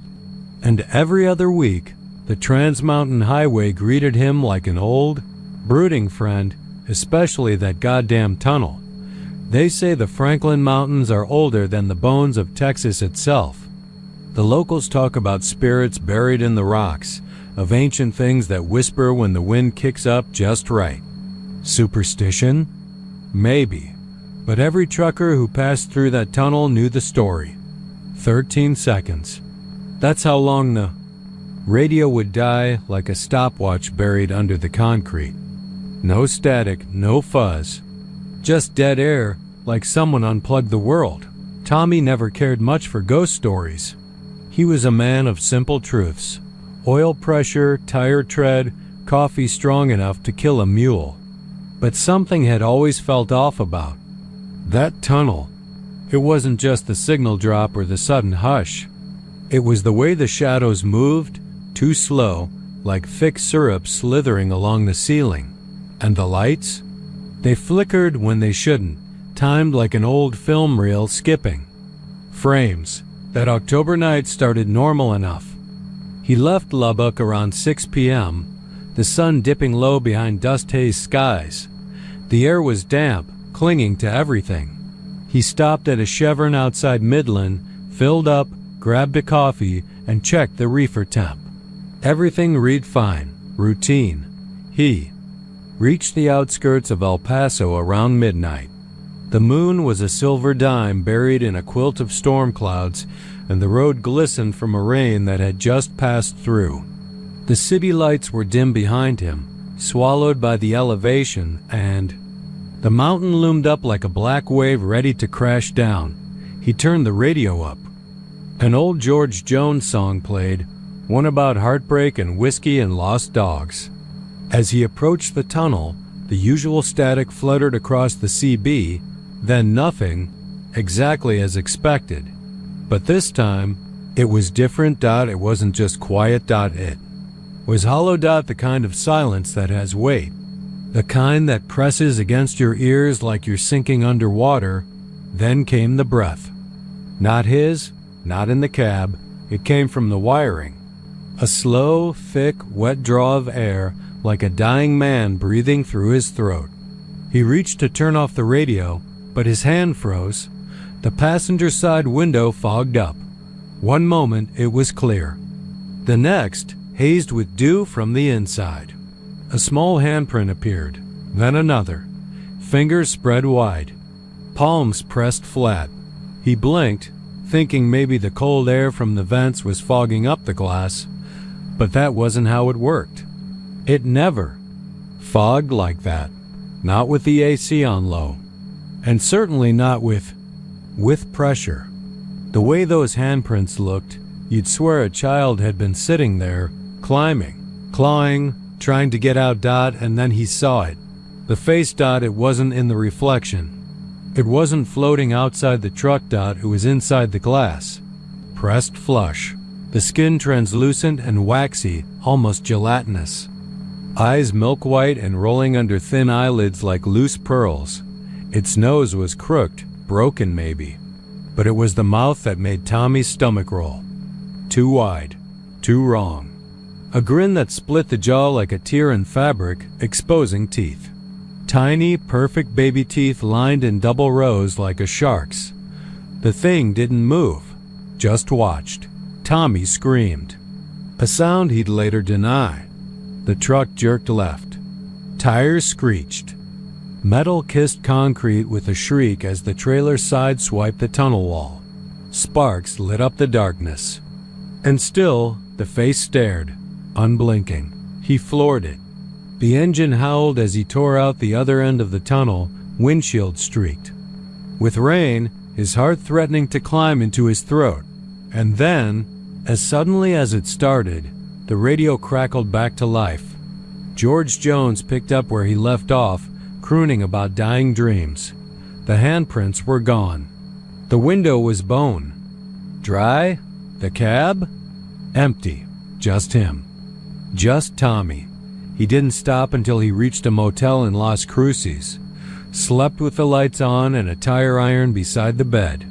Called his dispatcher the next morning and told them he wasn't taking the mountain again. "I'll go around," he said. "I don't care if it's 2 hours longer." 2 months later, a rookie driver named Darren Buckley was found dead in that tunnel. His truck had crashed at low speed, almost like he just stopped steering. No drugs, no alcohol. Just a blank stare frozen on his face. The report said the cabin was sealed. No forced entry, but all the windows? Fogged up from the inside. Hundreds of handprints. Some so small they looked like they came from infants. Now, there are whispers among the older drivers. Some say it's a ghost, a child killed during the tunnel's construction. Others say it's something older. Something that was buried in the rock long before concrete ever touched it. A watcher. A mimic. A thing that remembers your face once you see it. They say if you're lucky, you'll only see the fog. If you're not, well, maybe you'll feel it too, that cold breath down your neck. That press of fingers just behind the glass. And if your radio dies for exactly 13 seconds, don't look.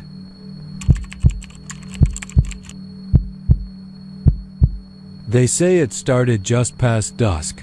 The time when the Texas sky bleeds out the last of its orange and slips into that bruised violet before night swallows the land whole. The cicadas were loud that evening, louder than usual, and the air over. Marble Falls was thick enough to chew. Earl Denton was just trying to get home. He'd left a lumber yard in Spicewood, hauling aluminum sheet bundles toward Llano and his old Peterbilt. Rig was maybe 20 years out of date, but Earl kept her humming like she was factory fresh. He loved that truck more than any woman he'd ever known. Which, by his own count, wasn't many. Earl was a man who liked silence. Didn't play much on the radio except the occasional scratch of old Hank or Merle. He liked hearing the road talk back. Gravel under tires. Wind tugging at the mirrors. He liked the way his truck creaked like a breathing thing. He didn't much believe in ghosts or spooks or devils. Not unless they were human. That's what he told the bartender at the Iron Spur just the week before. Hell walks on 2 feet. And drinks Lone Star, he'd said, laughing over his whiskey. But that night, Earl would have given anything to have been wrong. He hit the stretch between Backbone Ridge and Mormon Mill Road around 7:45. The temperature had dropped by then, a strange chill settling in that didn't match the June heat. He even rolled up the window, rubbed the goosebumps from his arms. That's when it started. The rearview mirror, the one mounted inside the cab above the windshield, started to vibrate. Just a little at first. A buzz, like it had picked up some weird frequency. He reached up, adjusted it, tightened the screw. But when he looked into it, he saw something he couldn't explain. There were headlights behind him. Except there weren't. He leaned over, checked the side mirrors. Nothing there. Looked again, no cars, no trucks. Just the dying light reflecting off the asphalt. But when he glanced back at the rear view, the lights were still there. 2 orbs, faint and yellow, flickering like old candles. Floating too high off the road to be normal. He felt a cold sweat bloom on his neck. His stomach tightened. The lights stayed. Didn't gain. Didn't recede. Just hovered, unblinking. Then they moved. The lights separated slowly, widening apart, like the eyes of a beast adjusting to get a better look. That's when he heard the first whisper dot, not through the CB, not through the cab speakers. It came through the mirrors, dot low, wet syllables. Like wind through molasses, something like a laugh except crueler, hungrier. The sound seemed to echo inside his skull, not around him. Earl tried to shake it off. Told himself it was exhaustion, the heat, maybe the cheap gas station coffee, but when he blinked, he saw it. The face dot, it was in the mirror now, pressed against the glass from inside. The skin was smooth, gray as wax paper. No nose, just slits. Where the eyes should have been slits that moved, pulsing open and shut like gills. And teeth. Rows of too small, too numerous teeth, grinning like it knew something he didn't. He slammed the brakes. Nothing happened. He yanked the gear into drive. Still nothing. The truck lurched dash backward. It was slow at first. A crawl. But it kept going. No foot on the pedal. No gear engaged. The engine whined in protest like it didn't want to obey. But something else had taken the wheel. Earl shouted, swore. He threw the door open, thought about jumping. But when he looked down, no road, just black. Not asphalt, not dirt, just nothing. A void where the ground should have been. A pit without bottom dot, and the mirrors, every mirror, even the little round blind spot ones, all of them now pulsed with the same image. That face. Closer now, shifting, stretching, as if trying to crawl out. Earl screamed. He tore one mirror from its bracket, threw it out the window, watched it vanish into the dark like it had never been. But the moment it left, the whispering got louder. The image doubled in the remaining mirrors. A dozen faces. All the same, all smiling. He tried the horn. It blared. Like a dying animal. He turned the wheel. The truck didn't care. It kept reversing. Fast now. Trees blurred past, branches clawing at the cab, and then laughter, not his, not human. He clutched the steering wheel. His hands wouldn't let go. Skin burned against the vinyl. It melted, seared into the plastic like a brand. His mouth stretched, open wider than it should have, his tongue swelling, his breath coming in ragged gasps. The final thing he saw, they think, was that face right there, nose to nose in the center of the rear view. No more grin. Just hunger. They found him. The next morning, the truck upside down in a dry arroyo near an old cattle gate. Not a scratch on the road to suggest how it got there. No brake marks, no turn. No damage to the truck itself. But Earl was dead. His body was cold. His hands were fused to the wheel. Mouth open so wide his jaw was cracked. And his eyes? Gone. Not scooped. Not bleeding. Just ... absent ... The mirrors were all shattered ... except one. The rearview ... and when the first deputy looked into it, just for a second, he swore he saw something move. Not a reflection, something inside. Now folks around Marble Falls say if you see a truck going backward along 1431, don't try to stop it. Don't even watch it pass. Keep your eyes down. Mirrors covered ... because whatever took Earl Denton that night, it still rides along.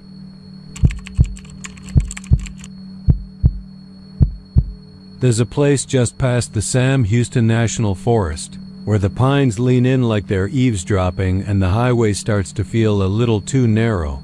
It's not marked on newer GPS apps, but it's still there, just 100 yards off the southbound lane of I-45. Past mile marker 217. It's an old rest stop. Forgotten looking. State funded in some year nobody remembers and left to rot by bureaucrats who'd rather pave new roads than fix the old ghosts clinging to. The old ones. The lots cracked and splitting. Tufts of grass rising through the asphalt like bones poking through skin. The lampposts hum even when they're not on. And the air smells like something sour that's been buried too long. There's a restroom building made of red brick that's turned black with time. Graffiti scrawled in loops and slashes like desperate prayers. Nobody sticks around long. They pull in, do their business, get back on the road without making eye contact with the building or each other, because everybody who's ever stopped there more than once knows the same thing. The last stall in the men's room is always locked. Doesn't matter if you come by at noon or 3 in the morning. Doesn't matter if the place has been deserted for days. That door will be shut tight, the little bulb flipped to occupied, and not a single sound will come from the inside. Most people ignore it. A few assume it's busted. A broken latch, maybe, or a door swollen in the humidity. A lazy maintenance crew. A tired excuse. But some folks get curious. Pete Morrison was one of those. He was a seasoned driver. 30 years of route stretching from El Paso to New Orleans. The kind of guy who called his truck she and knew every decent diner south of Dallas. He didn't spook easy. Didn't believe in ghosts or curses or things that crept under your skin when you weren't looking. It was mid-August when it happened. The kind of thick Texas heat that makes your bones sweat and your steering wheel scald. Pete had been hauling refrigeration units, of all things, and the irony of his broken AC wasn't lost on him. He was looking for a spot to stretch, piss, maybe check his tires. When he pulled into Rest Stop 8, the lot was empty. Not even a single other rig. No idling engines. No flicker of headlights in the trees. Just the hiss of cicadas and the hum of those damn light poles that hadn't worked in years. He went into the restroom, tired and sore. The tile floor was cold under his boots, and the air inside was 10 degrees cooler than outside, like it was. Sealed off from the world, 2 stalls. First one open, clean enough. But the second far end, under a flickering ceiling light, was closed, locked.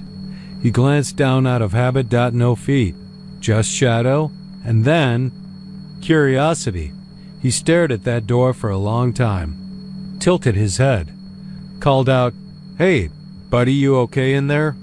No response. He waited, leaned closer. Silence. Then he crouched. Pete told people later that he didn't know why he did it, just that it felt important, like something was tugging at him, pulling him forward like a hook behind his sternum.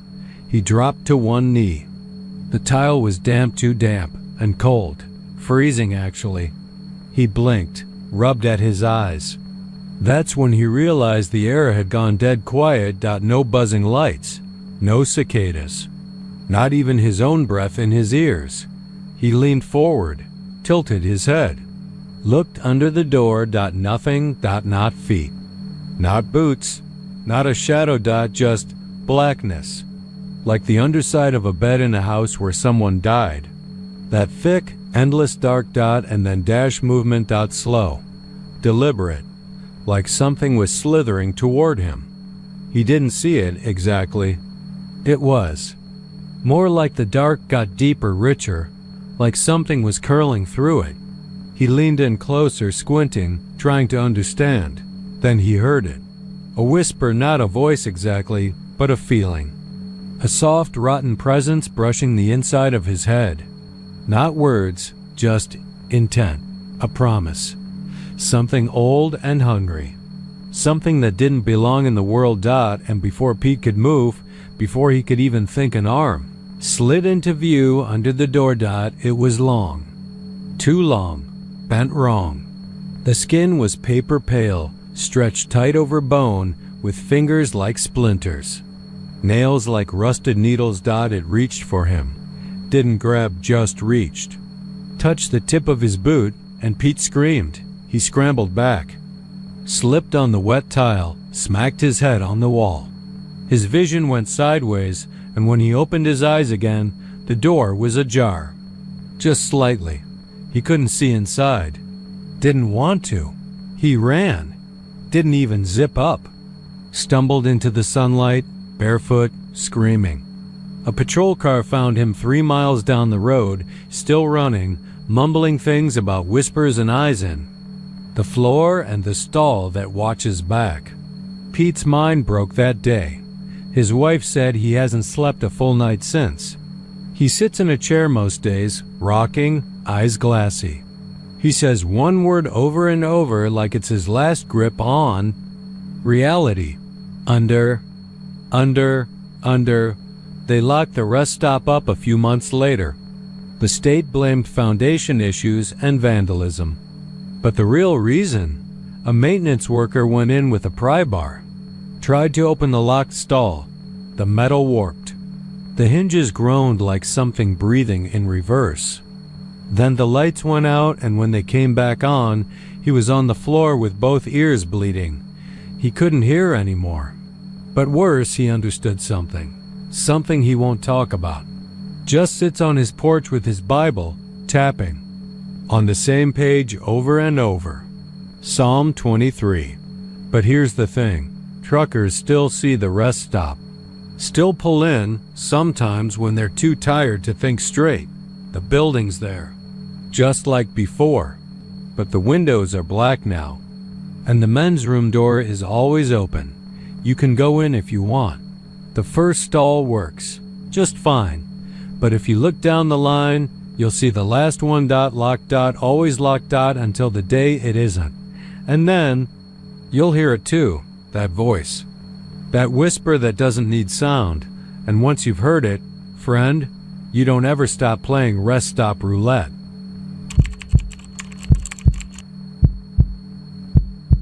The Sabine River Bridge looks like any other stretch of rural blacktop when the sun's up. A ribbon of rust-colored steel cutting across a stretch of swampy East Texas lowland. Most days it carries log trucks, bait vans, the odd camper headed for Toledo Bend, and plenty of tired rigs running back and forth between Jasper and the Louisiana line.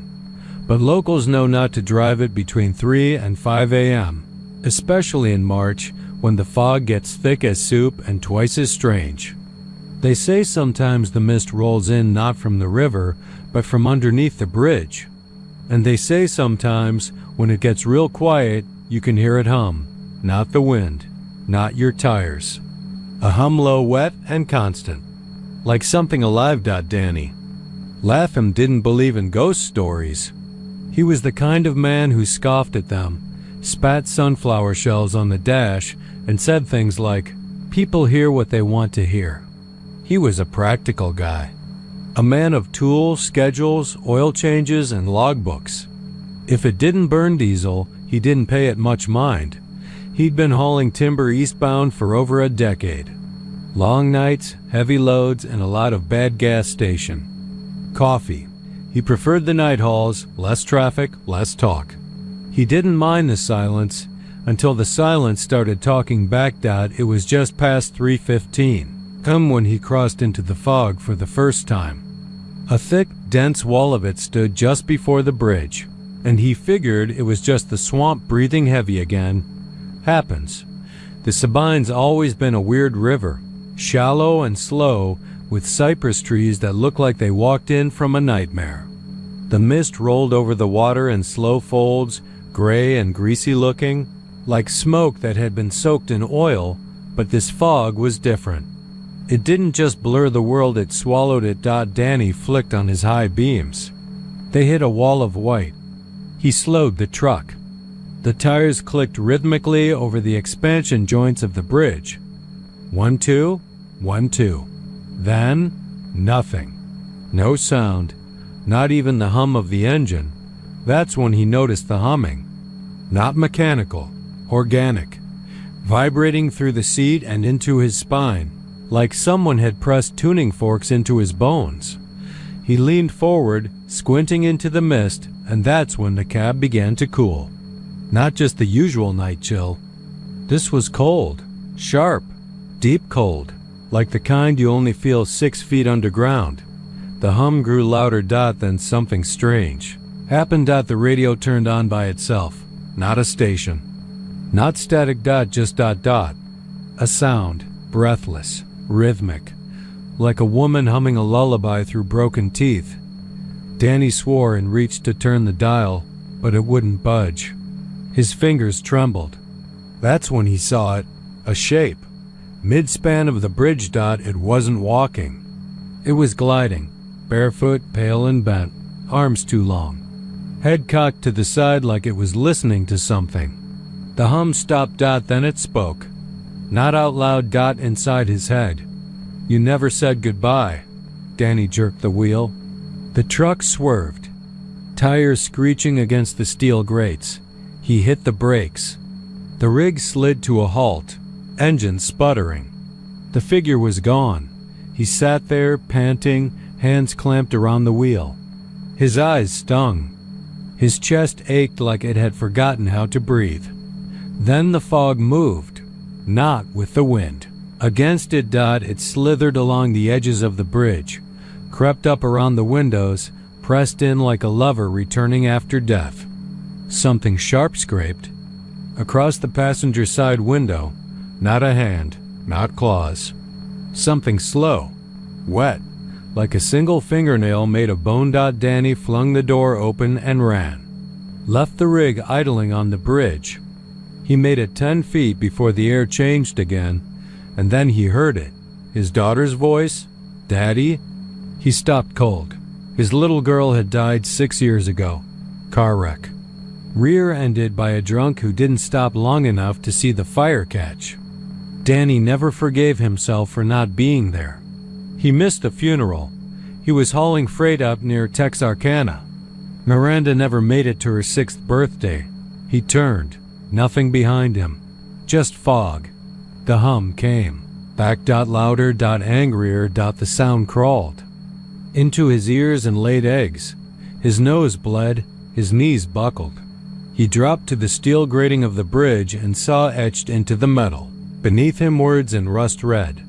"Tell the truth." The fog coiled around his shoulders like rope. Then everything went black. When Danny woke, it was daylight. The fog gone. The bridge empty. His rig was parked perfectly on the shoulder. Still running. Windows intact. He checked the mirrors. Clean. Checked. The trailer. Locked. Checked his skin. Claw marks. 3 of them. Right across his ribs. Deep and fresh. Like he'd been dragged across broken glass. He drove straight to a diner in Jasper and refused to get back in the truck. Sold it 3 days later. Folks still say Danny walks the bridge some nights. Just walks. Never crosses. Just paces back and forth in the dark, mumbling to himself, arms wrapped around his chest like he's holding something close. Something small, and if you drive that bridge before dawn and you hear humming from inside your own head, roll up the windows. Don't. Look in the fog. Don't listen to the whispers, and whatever you do, on single quotes, lie to it, it already knows.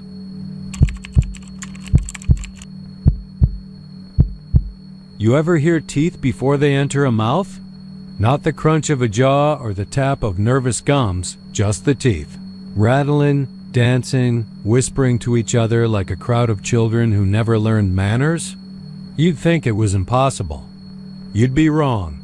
They started calling him the man with the bag of teeth, but most folks around San Marcos won't even say it out loud anymore. Some call him the tooth man. Others just make a motion 2 fingers walking across a palm, like legs moving down an old Texas road. Either way, you say his name and windows get shut. It started in the summer of '08. Dry, angry heat. No breeze. Even the river felt warm, like bathwater someone else already soaked in. That's when the stories began. A man barefoot walking.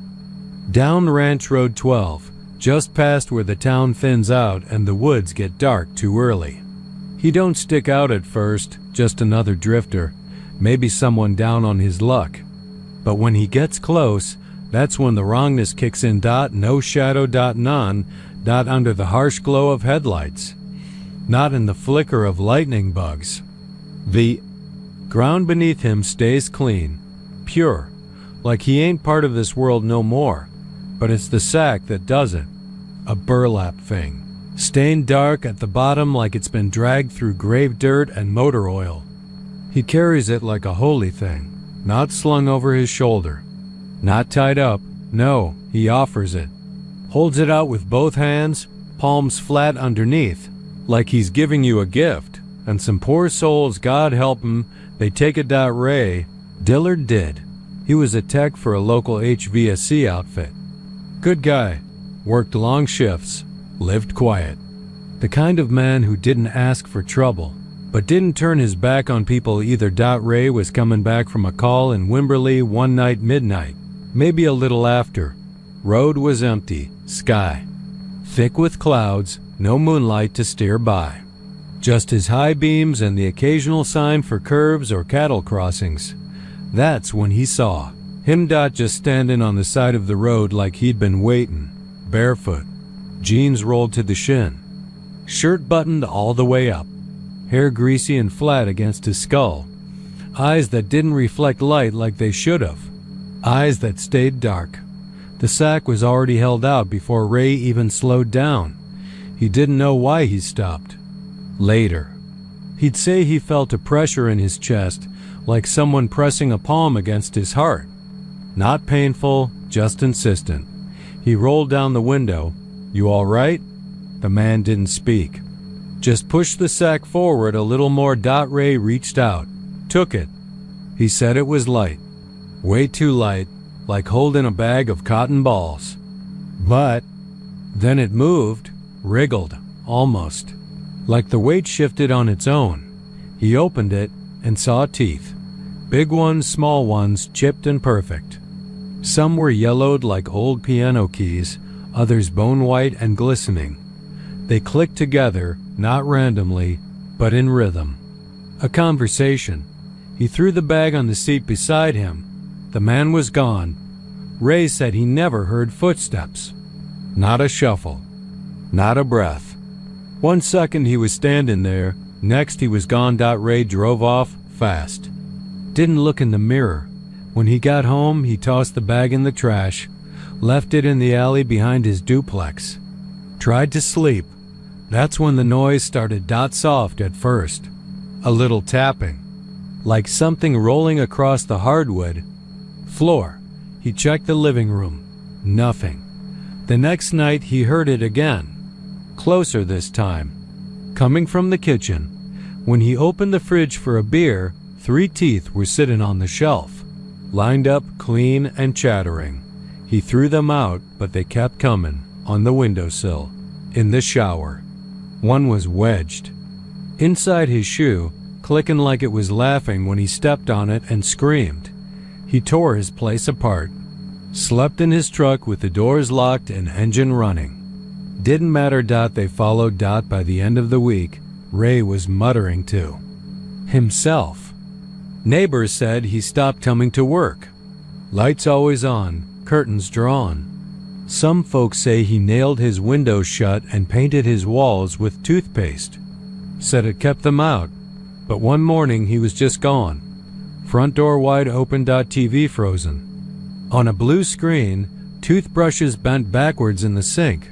They found a single item in the middle of the living room. Rug. The burlap sack. Empty. Except for one tooth. Still clicking, still smiling. No one seen. Ray since, but people still see him. The barefoot man. The one with the bag. They say if you're driven that road near San Marcos, late and alone, you might see him standing real still in the ditch, sack outstretched like an offering. And if you stop, if you reach out and take it, you'll never sleep right again. Because once you hear, once those teeth start talking, they don't ever stop.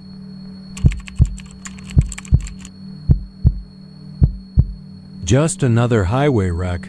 Nothing more than a jackknifed rig bleeding black onto a 2-lane county road 20 miles south of Corpus Christi, where the scrubland runs dry and the wind smells like salt and sweat. But the folks who were there that morning, they know better. It started with a call at 4:27 a.m. on a Monday. A ranch hand named Elias Guerra was riding the fence line near his family's land when he saw the flash of taillights bright red, half submerged in thick mesquite and sun-bleached grass. He figured it was some drunk who'd taken the curve too fast. Happens every few weeks. But as he got closer, he saw the rig. It wasn't just wrecked. It was folded. The front end was embedded nose first into the dirt like it had been driven straight down from the sky. The trailer looked like it had been twisted by hand steel, warped into impossible curves. The cab door was flung wide open, creaking with every gust. And there was a trail, thick, black, glistening. Not oil. Not quite. Elias said it smelled wrong. Not like fuel. Not like asphalt. More like old pennies and raw meat left too long in the sun. Sharp and heavy. He followed the trail, expecting to find the driver maybe crawling for help. But the trail didn't go downhill like it should. V. It went up. Uphill. Winding. Like a snake. At the top of the rise, he stopped.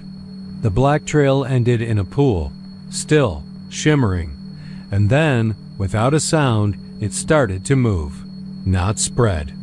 Not drip. It slithered, climbing the incline, drawn toward him like it had a mind of its own. That's when he ran. The state troopers arrived 25 minutes later.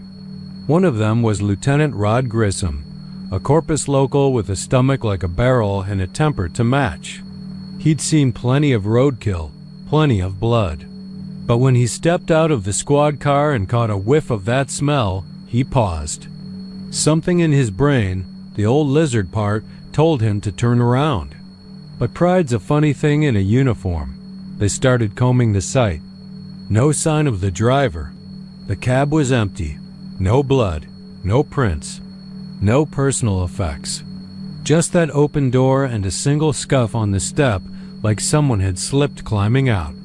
But the oddest part was what they found inside the trailer. Nothing. No. Cargo manifest. No destination. The inside was stripped metal except for the walls. Slick. Blackened. Grissom said it looked like the inside of a smoker. Burnt residue coated everything. But the metal wasn't scorched. It was smooth, like it had been polished from the inside by something slick and violent, and it stank. The hazmat team showed up by noon. A young woman named Lainey Wilcox led the inspection. She was bright, sharp-eyed, fast-talking. She took one look at the black fluid still pooled in the gully and decided to collect a sample. Glass vial, metal seal, standard procedure. She was careful. Double-gloved, masked up. Logged it. Tagged it. They never saw her again. That night, the mobile lab surveillance showed her walking back to the trailer just after 1 a.m. She stood there, facing the door, motionless for 12 straight minutes. Then she opened it and stepped inside. She never came out. By the time anyone noticed, the trailer was empty again, except for a new trail. Leading out the back. Uphill. They found the vial the next morning, in her abandoned field kit, still sealed. But inside, the fluid was gone. No leak, no crack. Just missing. But there was something else. Inside the glass, written in streaks along the curve of the inner wall, were words. Letters formed in oily residue. They were uneven, shaky. They read, "I'm still hungry." That's when the Department of Transportation showed up. Real quiet. No badges, no names. They hauled off the wreck with 2 covered trucks and burned. The ground black where the trailer had sat. Every trace of the incident vanished within 48 hours. No news reports. No cleanup signs. Nothing but scorched grass and a patch of melted asphalt where the road used to dip. They even repaved the stretch. Covered it like a scar they didn't want to admit they earned. But truckers still talk, especially the old ones. They say something came out of the refineries. Something from too deep beneath the oil fields. Something that should have stayed buried. Under the salt dome rock and pressure where it was born. It got loose. Got into a tanker, and it liked it. They call it diesel blood now. They say it's not a thing you see. Not unless it wants you to. It rides in the pipes of forgotten rigs, in trailers that show up on manifest but never in loading docks. And if you're driving lonely roads near Corpus, and you catch a smell metallic, hot, wrong, you should keep going. Even if your radio fizzles. Even if your lights flicker. Even if your engine starts to cough like it's choking on its own. Breath. Do not stop. Because that trail might be crawling uphill, and you don't want to know what's at the end of it.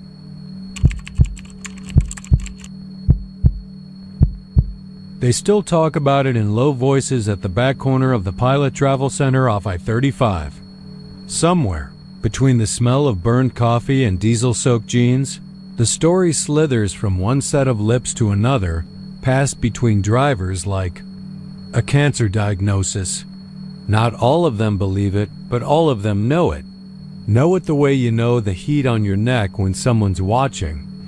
They call it a way station, but it's not listed on any maps.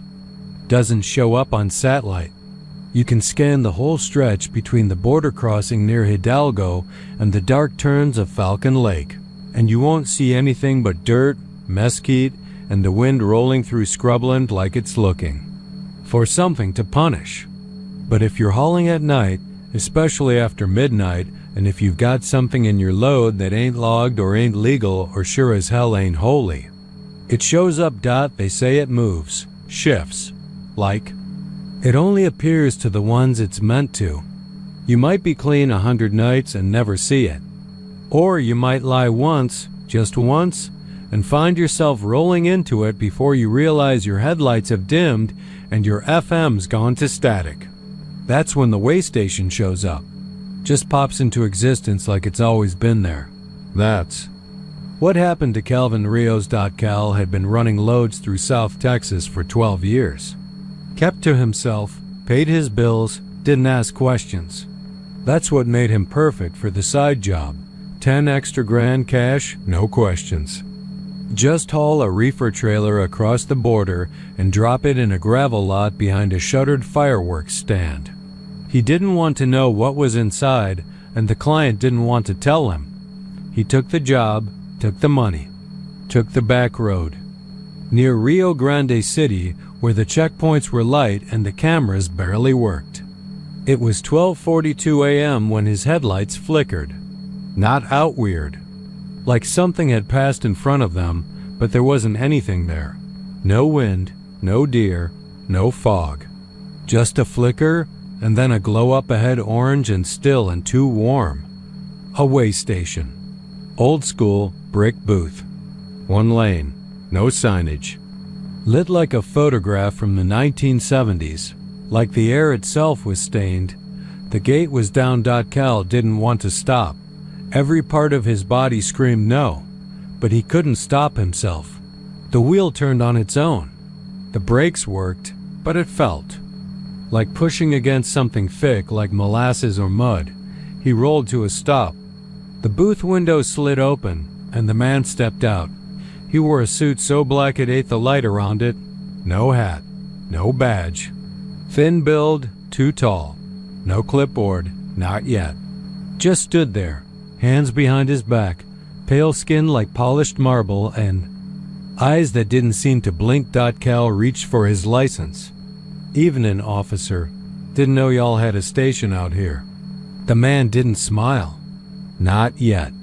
He leaned down, close enough for Cal to smell something ozone and sulfur, like struck matches after a thunderstorm. "Have you been clean tonight, Mr. Rios?" He knew his name. Cal hesitated. "Yes, sir, clean." That's when the man smiled. It was the kind of smile that didn't involve muscles. Just happened. A rip in the face, stretching past what should have been bone, full of teeth that were too many and too narrow, like the spines on a fish. "You may proceed," he said. Then reached down and placed a single finger on the hood of Cal's truck. Tapped it once. Like a seal. The gate lifted. Cal drove. Drove like the devil himself was nipping at his wheels. His hands shook. His skin itched. He didn't look back. At the next bend a hard turn near. Zapata, the brakes failed. He hit the pedal. Nothing. Pumped it. Nothing. His trailer groaned. Tires locked. The rig began to jackknife, and the metal screamed like it knew what was coming. He managed to steer it into a ditch, barely missing a concrete barrier and flipping onto its side. When the wreckers came, they found the cab mangled, the engine cold, the driver's seat empty. But no sign of Cal. Just a burn mark on the hood. Where the man had touched it, black like an iron brand. The reefer trailer had swung wide and burst open. It was empty. No drugs, no stolen goods. No cash. Just a single item lying in the middle of the aluminum floor, a Bible, soaked through with what the EMT said looked like blood, but dried black. Since then, others have seen the station. A woman, out of Laredo hauling for a cartel, disappeared after saying she saw a man with no shadow check her manifests. A kid from Brownsville, hauling scrap, swore he heard someone breathing through his CB and whispering, "Are you clean?" before his radio burst into flames. They pulled him out of his cab with second-degree burns on his mouth and palms. The weigh station don't check your weight. It checks you. The man don't ask for ID. He already knows your name. He don't ask for papers. He asks if your soul's been scrubbed. And if you lie, he smiles. And then you lose something. Your brakes. Your mind. Your way back. No one's sure what happens if you tell the truth. Maybe you pass through. Maybe you get a second chance. But most folks never get the option because liars lie by habit. And that thing in the booth? He's not checking for cargo. He's counting the lies you've buried behind your teeth.